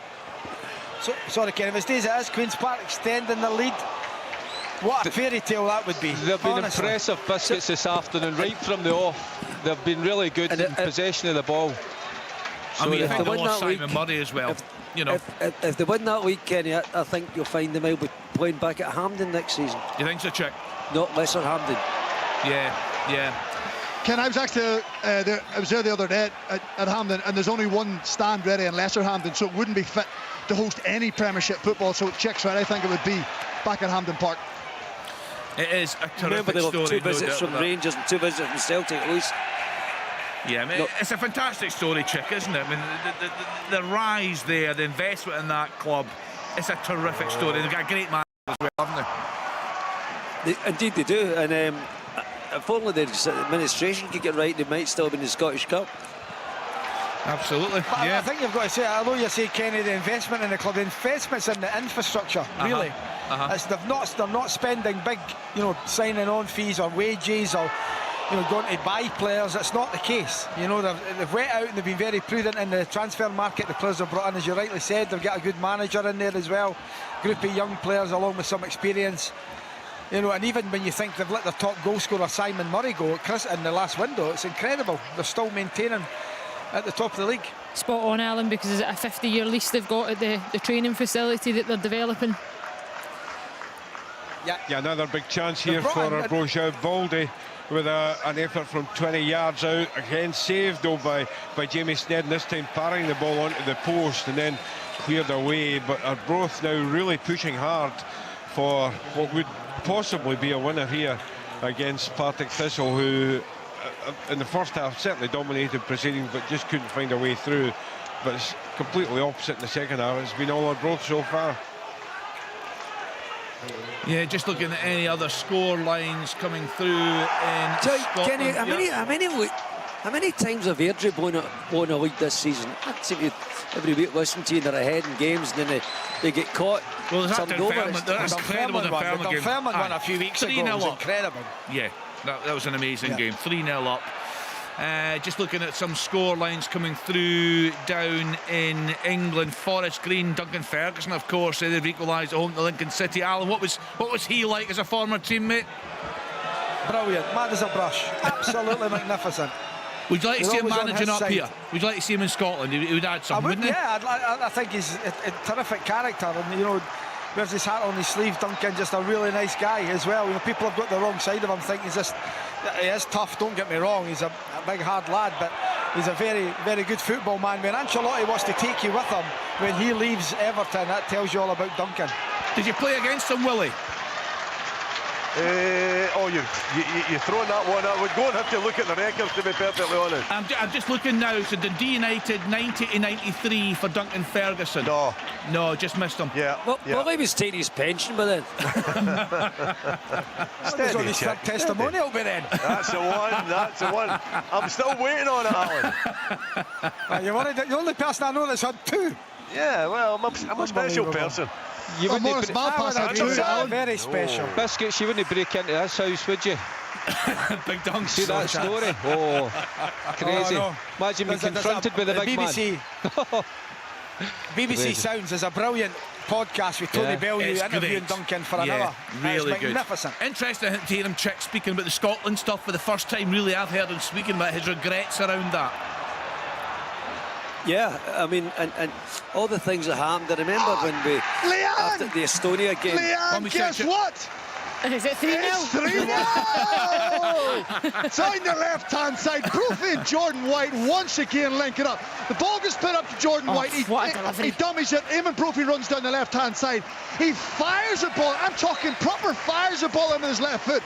Jordan White just helps it on its way, nestles into the top corner, and eventually we have Ross County 3, Dundee United 0. Great work from Brophy down the left-hand side. As you say, the delivery with his left foot is a rocket. I actually think Jordan White will get a look at it again. Needs to take a bit of pace off the ball just to cushion it and direct it into the opposite corner. But brilliant work. But Dundee United are so passive defensively. Charlie Mulgrew's just jogging out to Brophy, doesn't stop the cross, doesn't stop him coming into the box. Jordan White does really well because it's fired at him, Kenny, isn't it? Yeah, in the replay. Craig's right, just it's a wee bit off the head, a great cross. And you know what, Rory, goes back to what you said at the top of the programme, what you said a couple of weeks ago when we had Tony Asker on, no strikers available, he said. No way, that is absolutely brilliant, Kenny. Yeah, Seeing about Don Thomas, it's magnificent. You would notice, obviously you're not going to see it. It's a brilliant back heel, right at the byline. Back to Shields, he just takes a one touch and it's a brilliant finish. But it's a brilliant touch. The ball comes out of the air, then he just takes it away from the defender. He's going towards the byline, and you think, what's he going to do here? And he produces an outrageous back heel right to Shields, right on the money. That's a brilliant goal, 3-0. Yeah, I mean, Rory, just go back to what you said about Tony Askeron, said you can't get strikers at the moment. This partnership looks really, really potent for County. Yeah, it does. And the thing is, Kenny, you know, your Eamon Brophy's, your John Obikas, they're not going to play well every week. They're not. If they were that type of player, they wouldn't be playing for these types of clubs. They would be higher up the league at your Hibs, Hearts, etc. So you bring them in so that when they are on their day, they contribute and they get you points which get you out of danger. That's what Obika did last week. That's what Brophy's doing for County. And, you know, Dundee United were looking for something that just didn't exist, which was they wanted to bring in a 15 to 20 goal man, which isn't going to happen. Especially, it's difficult to attract them when your club's doing well, never mind, you know, down the bottom end of the league. So I didn't really buy into that train of thought. There was players out there who are proven at this level. Okay, they're not 1 in every 2 game a goal strikers, but what they are is effective. They'll nick you the odd goal, they'll get you the odd 3 points, and that might be the difference between staying up and going down. United fans streaming out, I'm being told. Stephen Craigan. Yeah, Kenny, can I also say there's heavy security around the Dundee United supporters. There was talk this afternoon, I spoke to the head of security, that if things didn't go their way, they could enter the field to play. Yes, Alan. It's not a goal, it's not a goal at Dens. Don't get excited. Right, okay, thanks, Amy. Alan, big opportunity for Motherwell here. It's a counter-attack. Oh, good save again, Sam Walker. Motherwell hit Kilmarnock on the counter-attack. It's down the right-hand side. I think it might be Max Johnson. Or Luke Chambers, sorry. And he cuts inside, shoots. And a good save from Sam Walker. Motherwell, whilst have been second best this second half again, have had 2 huge opportunities to get back into it. And it was Luke Chambers with the chance. Gary Boyer is absolutely pleading with the linesman here. It was a lovely move. The ball was in the back of the net from Lyle Cameron. It's a lovely pass from Zach Robinson. It was all on the break. Paul McMullen at the heart of it as well. But obviously the linesman assuring that Lyle Cameron was offside. Gary Boyer absolutely having none of it. It was a wonderful move, but the offside flag was up sharply. So it remains one apiece. Are you a chance, Alan? Yeah, Tony Watt with a header at the back post off the junction, he post and crossbar and away. St Johnstone living dangerously a little bit. St Mirren got that man advantage. 64 minutes on the clock, still 0-0. Big goal in England. Everton 0, Aston Villa 1. Ollie Watkins on 63. So your latest scores: Aberdeen 1, Livingston 0, Kilmarnock 1, Motherwell 0, Ross County 3, Dundee United 0, St Johnstone 0, St Mirren 0. The home side down to 10 men. Daniel Phillips sent off in 44 minutes. Yes, Willie? Brilliant play from Aberdeen. Ross McCrory, he is a bit of a Rolls Royce in my opinion. He's been outstanding this afternoon down the right hand side, linking with Ryan Duncan, and he's tried to curl one towards the back post. It goes past maybe about a yard or so, but the actual build-up play was something to admire. Just the finishing, maybe not top draw. It's still an open game here. You know, Livingston are putting a lot into it. You know, it isn't a case Aberdeen are getting everything their own way, and I wouldn't count Livingston out unless Aberdeen get that second goal, of course. In the Championship, Arbroath 0, Partick Thistle 0, Dundee 1, Inverness Cally Thistle 1, Hamilton 0, the leaders Queen's Park 3, Morton 0, Cove Rangers 1 in League 1, Airdrie 1, Falkirk 2, Alloa 1, Montrose 0, FC Edinburgh 2, Clyde 0, Peterhead 1, Kelty Hearts 1, Queen of the South 0, the leaders Dunfermline 2 in Scottish League 2, Albion Rovers 0, Annan Athletic 0, Bonnyrigg Groves 0, Stennismuir 0, Bonnyrigg Groves down to 10 men, Dumbarton 1, Elgin City 2, a real shock in the score card there in that game. Forfar 0, Stirling Albion 0, Stranraer 2, East 5 0, and in England Everton 0, Aston Villa 1, Leeds 0, Southampton 0, Leicester City 0, Arsenal 1, West Ham 0, Nottingham Forest 0. So that's you right up to date with Kenny, all the scorelines. Yeah. Can I just say I was getting my 24s mixed up. It was James Furlong who missed the opportunity for Motherwell, not Luke Chambers. If Luke Chambers was forcing a good save from Sam Walker, there'd be something seriously wrong. Stennismuir, no problem. Stennismuir just going to head away at Bonnyrigg Rose. Matt Yates with a goal there on 69 minutes. Stephen Craig, and from what you've seen today, the reaction from the United fans, this insipid performance from their wayside, rabbit hole. They've got to be a real concern, Stephen, for the future of Liam Fox. Well, the irony in it all, Kenny, is a couple of minutes ago the Dundee United fans were actually singing "You're getting sacked in the morning." And right. The fact that Mark Ogden's here and Tony Ascott, the sporting director's here, would tell you what they think. And if the fans are singing that, then got one back. You know, the owner's got a big decision to make. Derek? Yeah, got one back for the Ackies, showing a little bit of fight, and there's a little bit of a fight, I think, in the net as well. Just clarify who was that. I think it was a wee coming together with the keeper and one of the players. I'll give you that goal scoring. I think it's Winter that's maybe come on.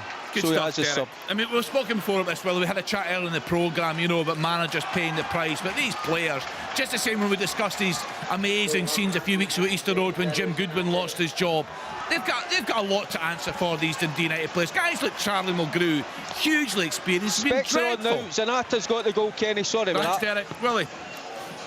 Yes, I mean, they do have a responsibility, but the ultimate responsibility, Kenny, unfortunately, lies with the manager. The manager has got to, you know, somehow, you know, get the right response from the players. You can't point the finger, but it's not going to make any difference. The board of directors, the chairman, they're not going to chuck the players out, but the way you change things round is to change the manager. Unfortunately, it's just a fact of life in football, and we can go on forever saying that players should take responsibility, but the responsibility is with the manager. Oh, Willie, sorry, I had to interrupt. 4-0 to Ross County. Oh, wow. It's a brilliant finish from Eamon Brophy, but just to touch on what Leanne said a couple of minutes ago, so passive. The first goal was a long ball over the top. The fourth goal was just a long ball over the top, I think, from Victor Latoure. And Brophy just runs beyond Charlie Mulgrew. He strikes it wonderfully with his right foot into the top left-hand corner of Jack Newman's goal. And it is an absolutely emphatic performance this afternoon from the home side. I questioned last week, did they have the heart for a relegation battle? They absolutely do. It's 4-0 to Ross County against Dundee United. Trags, that could be up there with Eamon Brophy's individually one of the best performances in his career for a long time. I would need to say there's moments where I've watched him where he does a lot of work, but he's not clinical. His partnership today, his work rate's been excellent, and that finish just rounds it off. Great finish. It's top draw. But Dundee United defensively, Charlie Mulgrew steps in initially at the middle of the pitch to go and try and win the contact. He doesn't, but he leaves two defenders behind him. None of them drop in cover, none of them pick up the run of Brophy, and they cannot get anywhere near him to stop the shot. And you just wonder what's going through the head of Mark Ogren, the Dundee United owner, who is sitting probably 10 yards from us here in the main stand at Ross County. You just wonder what's going through his mind, because he witnessed Motherwell changing their manager, Aberdeen have changed their manager. He said this week he wasn't going to do it. This may give him a real big choice to make. Something's going to have to be different. Alan Preston, this may sound crazy, but He's due to fly back. Right. He's due to fly back to America after today's game. Whether he stays or whether he goes now, that may well give us an indication as to what's going to happen. Good point, Because Brian. I would expect him to stay. Alan, does this sound crazy? This result today, this scoreline today is almost on a par with a 9-0 to Celtic, given the level of opposition they're up against. Well, you know, the team that you're rightly in the same position in the league as you. It's very, very difficult, and I said earlier on today, this is reeking of Aberdeen versus Hibs at Easter Road. It looks as if the players have down tools. Going up to Dingwall, yes, it's a difficult place, but United, by the sounds of it, are getting hammered. They've conceded 4. They've had 1 disallowed as well. They've been very lucky with according to Stephen, this could be 7 or 8. Yeah, they've hit the post twice. This is Dundee United last week. Last week they had the greatest ever side on the pitch that club's ever produced. The players should be ashamed of themselves. Oh, Van Veen. They're letting the fans down. Cuts in from the left-hand side on his right foot. He tries to angle it into the corner. Sam Walker makes a save I'd expect him to make, but as he pulled the trigger there, Van Veen, I fancied him to find the corner from outside the box, but Sam Walker makes another save as Motherwell will have a corner. They're pushing for this equaliser now. Alan, see, when you're comparing, could you find another club for me that you're comparing that result to rather than Aberdeen? It's a plea from the heart. It's a plea from the heart. Are you asking for a friend? Well, I need one, yeah. West Ham United 1, Nottingham Forest 0. Danny Ings on 70 minutes there. So real problems for Ross County. Sorry, for Dundee United at Ross County this afternoon. 4-0 down. Eamon Brophy has been absolutely terrific. Kenny, do you know what? Inverness are having a bad time of it, but their players are trying for their manager. They're going to Dens, you're second in the league. Dundee are on a decent run of form at the moment, and they're digging out a result just now. That's the difference. Players, and don't let me hear players coming out at the end of this game today and say, oh, you know, we like the manager, he's brilliant, he's done this, he's done that. Stuff. I really Show am. it. Yeah. Totally sickens you. How many times did the players come out and then the manager gets the sack and they win, the team wins the following game? Stevie Hamill, for instance, a ham to him. Horrific. Stevie Hamill, you know, gets beat for Raith Rovers in the cup, loses his job, Motherwell go and win it in the midweek. horrendous. Why do you not do it when the manager's in place? Yeah, the first and foremost, Alan, for what I'm watching, the players aren't trying for themselves, never mind the manager. You know, the managers are relevant to them. You know, there's a personal pride you take in yourself and what you put in every single game. It doesn't cost you a penny to run about a football pitch and show a bit of energy and enthusiasm. They have shown absolutely none of that this afternoon. So when you're talking about players, that's your biggest critic. You know, you have to go and show an appetite for the game, and they haven't done that. Biscuits, you even sound like a cowboy, that fighting talk. Exactly, well, that's what's missing in the park. It's missing the park up there, isn't it? We talked about leadership, Derek. You'll have seen it throughout your career. You've seen dressing rooms where there's guys that just don't fancy it. And we'll look at this United team today. They've been dreadful, no character. No, and I agree with Biscuits. We're listening. I mean, you can hear the passion in his voice that's coming through. But players in this day and age, I think they're a different animal, right? But I think myself, obviously Willie, we come from a different era. You wouldn't last a minute in the dressing room with some of the guys that I played with, certainly early in my career. Quick fire double for Danny Ings. West Ham United 2, Nottingham Forest 0, FC Edinburgh 3, Clyde 0. John Robertson the third there on 70 minutes. Kai Kennedy his second of the afternoon. Airdrie 1, Falkirk 3. Kennedy on 72 minutes. What's happening at Rugby Park, Rory?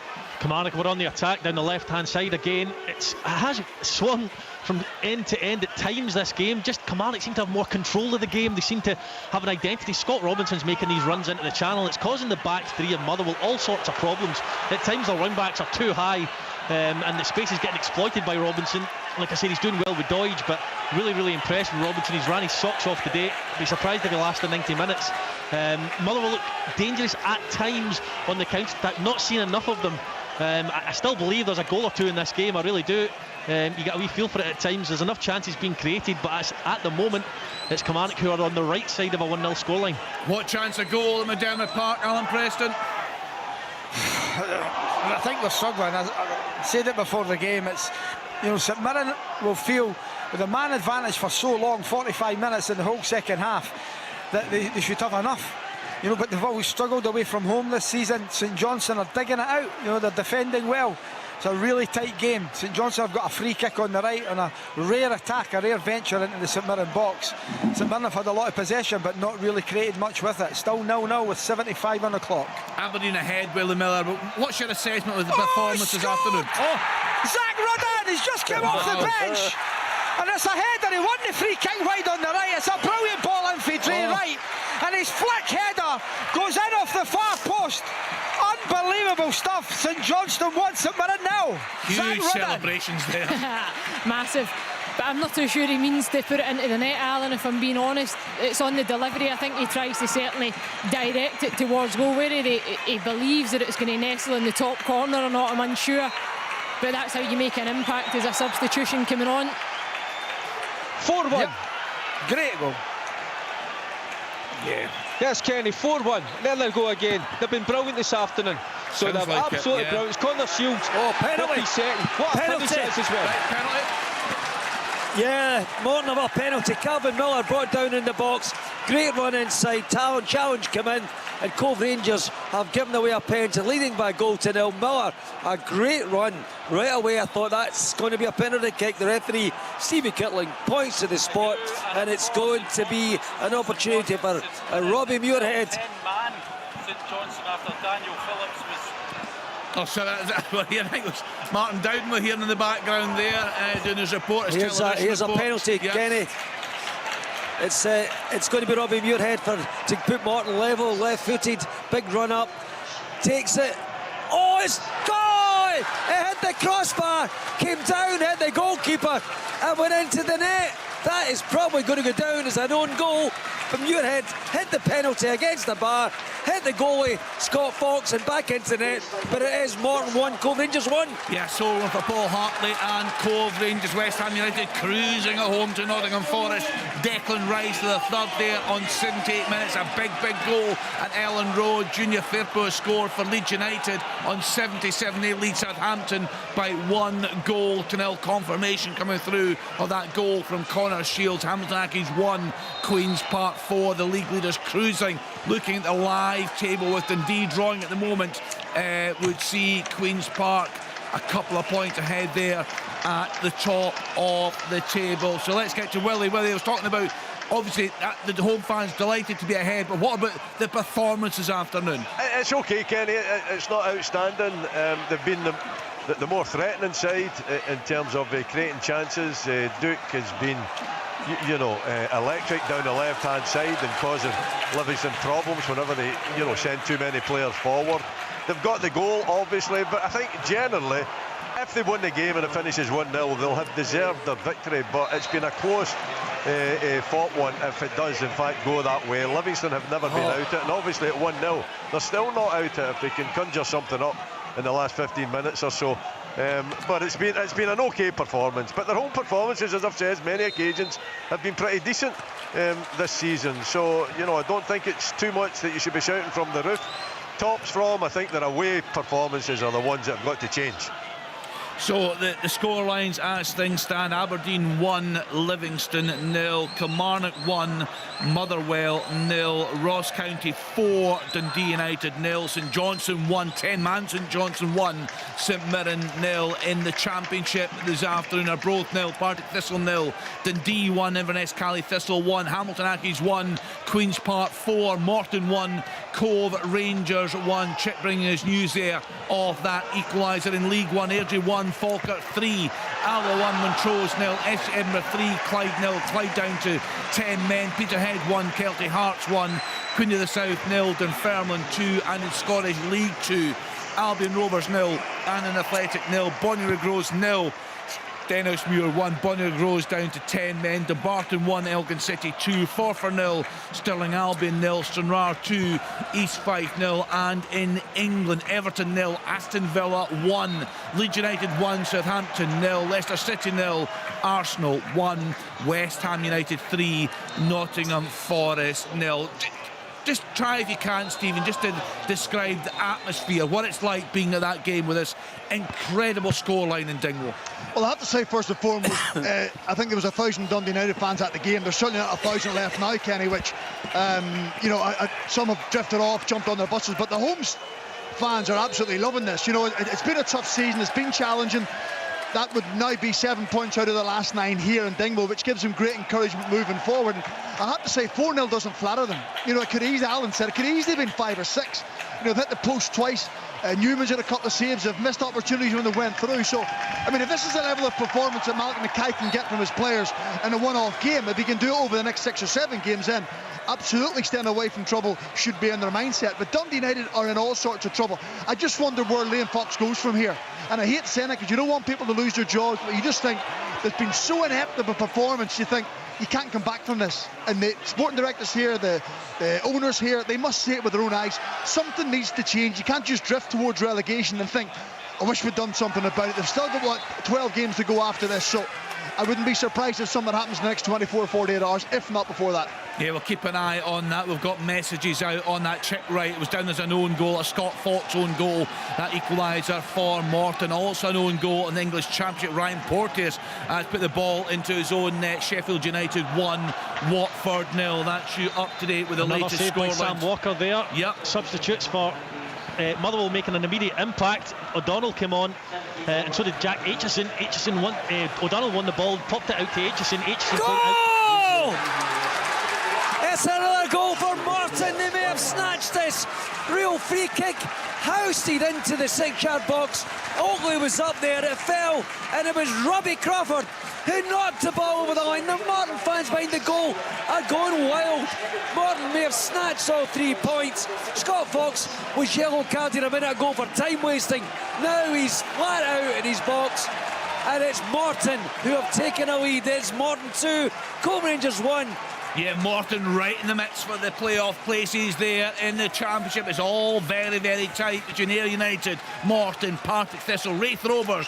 You can throw them in there as well. What about the game at Dens Park? Amy Canavan is at Dens Park. Amy, what's happening there? Still 1 apiece? Right, Shasha, problem in the line there. Brian McLaughlin, Gayfield, what's happening there? Yeah, but almost what would have been an opening goal for our brother. The ball floated into the box. Not quite sure who it was that actually got their head to the ball, but cracked off the post. Looked as if it was going to be knocked back into the empty net, and then somewhere a Partick Thistle defender managed to get his foot to the ball and clear the ball away. But all Arbroath here, Kenny, as they really are, they've not won at home since October last year, but they've been certainly dominant in the second half today. They do have the benefit, of course, of the wind behind them. Dick's managed to switch the machine on, certainly for the second half anyway, but as so far it's still 0-0 here, but it's been all Arbroath in the second period. Aston Villa have gone 2-0 up away to Everton there in that game at Goodison Park. Really disappointing for the away fans here at McDermott Park. Alan Preston, you would have thought at half time with that man advantage they'd kick on, but they've just not capitalised, have they? No, they've not created enough chances, and all credit to St Johnstone, defended brilliantly. Callum's made a double change. He took off his front two of Clark and May and replaced them with Bear and Rudden. Both these two are really quick, strong centre forwards to get them up the park. Rudden scored the goal within about 2 minutes of him coming on. Bear is causing concern with his pace and his power. St Mirren have not done enough. They've made a treble change as well. Tony Watt's gone off. Flynn's gone off and O'Hara's gone off, and on have come Shaughnessy, Jameson and Offord, but still 1-0 to the Perth side into the 83rd minute. Just looking, Leanne, at the bottom of that table, the live table as things stand: Motherwell 26 points, Kilmarnock 26 points, Ross County 24 points. Now I know Dundee United had that game in hand alongside Livingston, who are now dropped into the bottom half. But as things stand, 4 points adrift, and a team that looked totally and utterly devoid of confidence. Yeah, I think that's the telling factor, is the confidence element, the performance of the player group, regardless whether you make a managerial change or not. You're asking questions just now. I think we've been saying it with the group of players that Dundee United have got. They shouldn't be in this position, but actual fact, looking at them today, looking at the performances, the fact they look to me like they've down tools. There's no desire to go and perform individually to the best of your ability. It's alarming. It really is. You know, it's a horrible position, and you can only feel for the fans and the 1,000 that Craig's mentioned that's travelled to the game today with expectations that their side can turn it around. There isn't too many signs that that's going to happen anytime soon. Yeah, West Ham United going 4-0 up at home to Nottingham Forest. Michael Antonio with the goal there in 85 minutes. Stephen, we heard, we've got commentary there. Craig Easton's doing it with Al Lam, and Craig was saying before he couldn't find any faults. He felt that, Liam Fox had gone with the right team there this afternoon. Perhaps some question marks over the choice of goalkeeper, putting a young guy in there today. But, is there anything more that the manager could have done today? Because some of the mistakes are totally out with his control. Well, they are, Kenny, but ultimately, when you pick the team and you put them onto the pitch, you have to rely on your players to go and make good decisions and make the right decisions. But clearly this is a side that's been in decline for most of the season. I mean, they had a little spell in October where I think they took 7 points from 9, and the little spell at the turn of the year where they took 8 points from 15. Barring that, they've been absolutely, under par. They haven't performed. Week after week, there's always something to become, and they're always a little bit more asking of them, but they simply haven't been good enough. And we keep saying they've got good players, and they've got good players, or maybe they're just not as good as what we think they are, because the results have been absolutely awful sometimes. They've lost heavily. They've conceded 49 goals in the league in 27 games. I think they've had 5 clean sheets, where at this stage last year they had 11. Oof. So it tells you clearly there's major issues throughout this side. But I mean, 4-0 is hard to judge when you're losing 4-0, because clearly players are going through the motions and they can't wait for the final whistle to go. But it was even before that, at the start of the game, when it was 1-0 and it was 2-0, they're playing the exact same way. So, there is major issues on the line. Equaliser for St Mirren, and it's Main. It's a brilliant ball in from Shaughnessy, and there's Main from about 4 yards, smashing the header into the back of the net. 86 minutes on the clock. St Johnstone 1, St Mirren 1. Yeah, fighting to get the ball back there, aren't they? They are. St Mirren are chasing a winner, as you would probably feel you could go and grab, especially with that player advantage. But it's a great delivery and a good header. He's been a good signing for him, Leanne, hasn't he, Curtis Main? He has, yeah, no, he has. But I'm wondering, is it actually Gogic perhaps that's got the header? Oh, is it? Just got to look at it again. Delivery's good, front area. Yeah, it's Gogic. It's Gogic. Yeah. Main goes across the front. I think, it's Gogic, Gogic number 13. Good header. Yeah, very nice finish there from Gogic. What you want from your midfielders as well, Kenny, at this stage of the game, getting yourself into the box, making it difficult, creating an overload. Yeah, that's a big goal. Could be a big goal for Annan Athletic. Who's going to head 1-0 up away to Albion Rovers. Josh Galloway there on 83 minutes. That Gogic goal coming through on 86. Amy Canavan is back with us. Any sign of a winner there at Dens Park, Amy? If it's going to come, it's going to come for Dundee. Two huge opportunities while I was away on tele duty. Zach Robinson and Lyle Cameron seeing their headers bounce off the underside of the crossbar. So similar in both efforts. Mark Bridges just thankful, thanking goodness knows above him that neither opportunity really went in, because my goodness, they were presented with glaring opportunities. But Dundee are probing them more, as Inverness, they do have a corner right now, but they really haven't managed to build on from that equalising goal. And just, you can hear above me, Lyle Cameron is getting the stadium man of the match here, and my goodness, he certainly deserves that. The home side worthy of their lead in the latter stages down there at Rugby Park, Rory? Yeah, overall, I think, in the second half, both teams have had opportunities to score. Motherwell the better of them. So Stuart Kettlewell probably feel his side deserved to be level on chances created, but the overall control of the game, I would say Kilmarnock have been the better side. I've still got a feeling there's a goal coming here as Motherwell pile forward. Liam Kelly's going to take a free kick right on the halfway line. I think overall Stuart Kettle will be disappointed with the performance. They've not made the most of a few opportunities when they could have done better.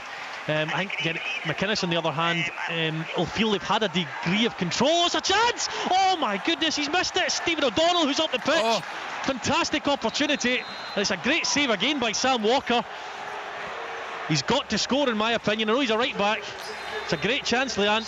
It's a clear chance anyway. He finds himself right in the middle of the goal. I think he's face down with the goalkeeper, who does really well. He just can't do enough to direct it either side. There's an instant happening just now as well, Rory. Is it a foul to... Yeah, it's a foul. It's going to be a free kick to Motherwell about 30 yards out. Look at it here, second bite at it. If you include that one as well, Leanne, Motherwell, on chances created alone, they should be back in this game. Yeah, absolutely. Nice play from John Obika there. He's done well, hasn't he? He played well at the weekend. He was a bit patchy in the game. I saw certainly the victory over St Mirren. He played very well against Hearts, and he created that opportunity there, but they couldn't take that opportunity to the wayside. He's been pretty poor today. He's not really been in the game, but as I said earlier, I don't think Motherwell are signing John Obika to come in and be a 10 out of 10 every week. What they want him to come in and do is score enough goals to keep them in the league, and he's shown signs that he's going to be capable of doing that. Alan Preston, the wayside they're on top there, going for the winner at McDermott Park. Yeah, they are. I think Stephen Robinson is putting his three subs on. That's made a difference, got them into the game. That Gogic header with about 4 minutes to go. It's all St Mirren just now. St Johnstone have battled really well in the second half, down to 10 men. But St Mirren are certainly the ones looking for the winner. They can smell blood here, and that's what they're going for. Oh, take a bow, Callum Slattery! What a free kick that is! Sam Walker's been excellent all game. They always stand go wild. With his inset with his right foot, he calls it. Sam Walker's got his head in his hands. An unbelievable finish, and it's Kilmarnock 1, Motherwell 1. That's absolutely top drawer. What an incredible hit. I'm looking at it, Rory, and I'm thinking, if you put it over the bar for here at this stage of the game, you're going to absolutely rue the chance. But he catches it so sweet. Although I was looking at Walker and his positioning just before it was hit, and he looked to me like he'd almost shown that side of the goal to Slattery. He's off to his right hand side, and the width and the power and the pace that he gets on it, along with the precision, it goes right over the top of the ball. It's a great free kick. Wonderful free kick. Yeah, so one apiece down there. You said it was coming, you felt there was another goal in that game, Rory Loy, and it has gone to the wayside. One apiece. Annan have got 2-0 up away to Albion Rovers. Tommy Muir on 89 minutes. That comes through the 90th minute. That wonderful free kick for Callum Slattery down there. What do you make, Rory, of the job that it's all over, Kenny? Yep, Derek. Hamilton Accies 1, Queen's Park 4. What a performance. Yeah, what a performance. What a victory for the league leaders there. What do you make of the job Derek McInnes is doing down there at Rugby Park? Well, I remember speaking to Derek McInnes, not personally, on the show at the start of the season, and we were all making our predictions of how the season would go, and he was very vocal in saying that he would need to bolster the squad in the January window. He wasn't 100% happy with what he had, and I got the impression it was stay in the league this season, that is the game, consolidate, and then go again next season.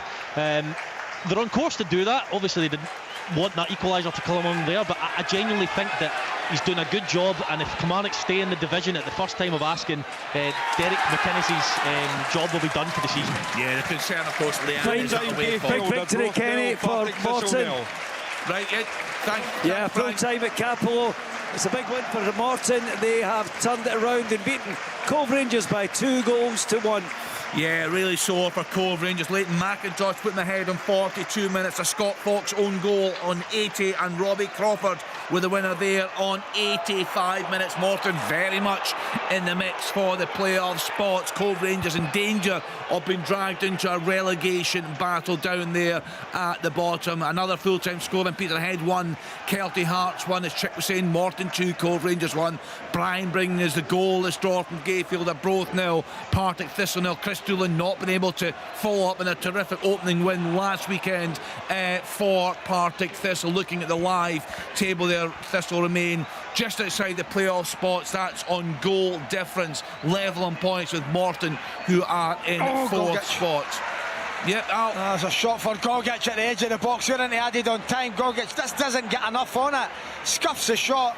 Comfortable save by Matthews. 1-1 here at McDermott still. St Johnstone, for me, the way they've played, deserve a draw. Can I just say as well about Stuart Kettlewell, he's changed the game with his substitutions, because Jack Aitchison has come on and he's played in behind Obika. He's pushed Van Veen out to the left, which I'm not a huge fan of out-and-out strikers playing in the flanks, but it's worked. O'Donnell's come on and done very well as well, high up the pitch. So, he's changed his shape. It's affected the game. The two substitutes have been influential, and they have, although it was a moment of quality and nothing to do necessarily with tactics, the tactics got them up the pitch, got them the free kicks, created the chances. So, shrewd management again from Stuart Kettlewell. 1-1. Thanks, Amy. So they remain in second spot. Do Dundee 2 points behind the leaders, Queen's Park. A full-time scoreline coming in from League One. Alloa Athletic 1, Montrose 0. A full-time scoreline there. Still playing at Pittodrie, Willie Miller. Still playing up here, yeah. I think we've got maybe a minute to go in this game. Livy are throwing everything at it, try to take something from the game, but Kilmarnock 1, Motherwell 1. They haven't really tested Aberdeen in the second half. A lot of energy into it, but lacking class. Still 1-0 for Aberdeen. What a chance. Yes, Alan. Lewis Jameson with the effort there. Lewis Jameson, it's main to the byline. He whips it in. Lewis Jameson just gets his left foot on it.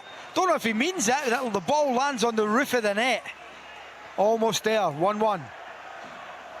Thanks, Alice. Still playing there in that game at McDermott Park. Still playing. The result was done a long time ago there in the game in Dingwall, Stephen Craigan. But I did see the pictures coming in, just coasting with the ball the home side. Almost 5-0 there, Kenny. Simon Murray, who's come on and looked really lively. Good shot, good save by Jack Newman. Full-time whistle. St Johnstone 1, St Mirren 1. Full-time whistle here, and I did say there was extra security at the Dundee United end. A couple of supporters have tried to get on the pitch.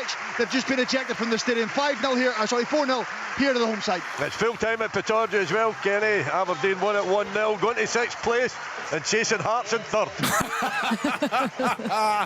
We'll give Alan a chance to respond to that one later in the programme. Dumbarton 1, Elgin City 2. That's a full-time scoreline. Queen of the South 0, Dunfermline Athletic 2. So we'll run through all the scorelines for you right here on Sports Sound on BBC Radio Scotland. And don't forget, we'll look ahead to the big game, the League Cup final at Hampden tomorrow afternoon. We'll hear from Neil Lennon, we'll hear from Neil McCann, both of them having their say on how they think things will go in that game tomorrow. We're all looking forward to that one. So the full-time scorelines in the Premiership: Aberdeen 1, Livingston 0, Bożemiowski with a goal there on 44 minutes. Kilmarnock 1, Motherwell 1, Scott Robinson in 17 for the home side. What an equaliser, what a free kick from Callum Slattery on the 90th minute. We welcome listeners on Radio Scotland medium wave who've been enjoying the commentary from Dingwall. Well, certainly if you're a Dundee United fan, you won't be enjoying it. Ross County 4, Dundee United 0. A double from Eamon Brophy, 6 and 70 minutes. He was terrific today. Jan Danda on 14. Jordan White also very good. He scored on 62 minutes. Alan just telling us there, a full-time scoreline from the game, the Battle of the Saints in Perth. St Johnstone 1, St Mirren 1.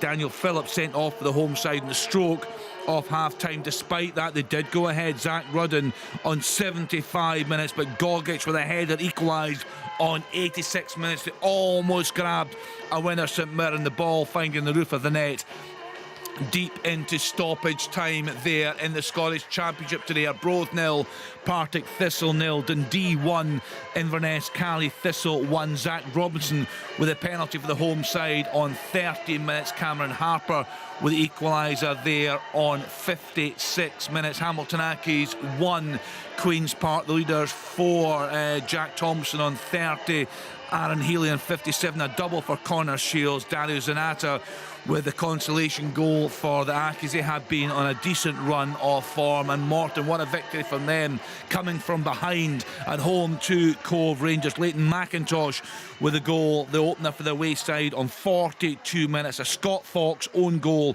on 80. Robbie Crawford with the winner there on 85 minutes. And in League One this afternoon, the full-time scorelines: Airdrie 1, Falkirk 3, Alloa 1, Montrose 0, FC Edinburgh 3, Clyde 0, Peterhead 1, Kelty Hearts 1, Queen of the South 0, the leaders Dunfermline 2, and in League 2, Albion Rovers 0 and an Athletic 2. 2 late goals there for Annan. Bonnyrigg Rose 0, Stennismuir 1. The leaders Dumbarton beaten at home by Elgin City. Dumbarton 1, Elgin City 2.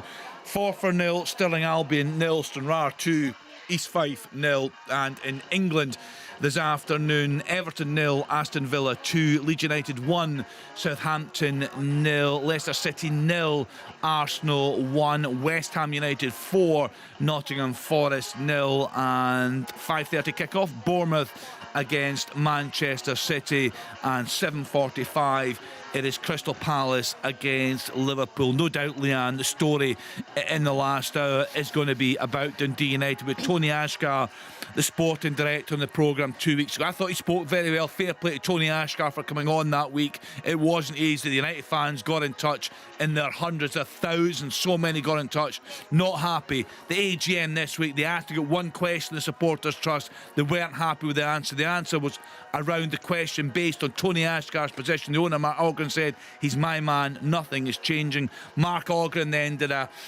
Q&A with the in-house TV channel. He talked about relegation as if it's something that could happen. If it did happen, he said they would come back up. There is a lot, I'm sure, going to develop at that club in the next 24, 48 hours. You would, I think, if you're a fan, you would like to think so. Based on today's performance, I know the guys were saying earlier that you're sick hearing from the players and how they, they're behind the manager and they're still trying and they're still looking to perform. I'd like to hear from a Dundee United player today. If I was the fans, I would want to know what the mindset is, what the culture is in that dressing room, why performances just now and this season have been so poor. What is the belief in the dressing room? There's got to be answers, because there's no way as Dundee United supporters that you can continue to tolerate that level of performance. It was non-existent, and credit to Ross County. Yes, they were ruthless. It certainly could have been more, bearing in mind there was a goal disallowed. Sybil cleared one off the line. You're looking at possibly 5, 6 or 7 goals today. They were lucky it was only 4, Dundee United, and if I was the fans, I would be expecting answers. Yeah, I mean, it's a good point, Leanne. And actually, just right now, just put in another request. We asked for the owner, Mark Ogren, before the game. We were told he wasn't available. I've just put another request in as you were speaking there, because I think we've got to hear from him tonight. We've got to hear from Tony Ashgar. Things have got to change at that football club. I'm told 1,000 fans made that journey, despite the problems, despite the club being bottom of the league. And right from the start, Stephen Craigan told us they just weren't at it. The result was inevitable. 4-0 for Ross County, a side that are also in a relegation battle. And my goodness, did they put up a great performance this afternoon. So lots to come up on sports and lots of reaction. Could things develop at Dundee United in the next hour or so? We'll bring you all that news on sports and all the post-match reaction coming up to you now and 6 o'clock. On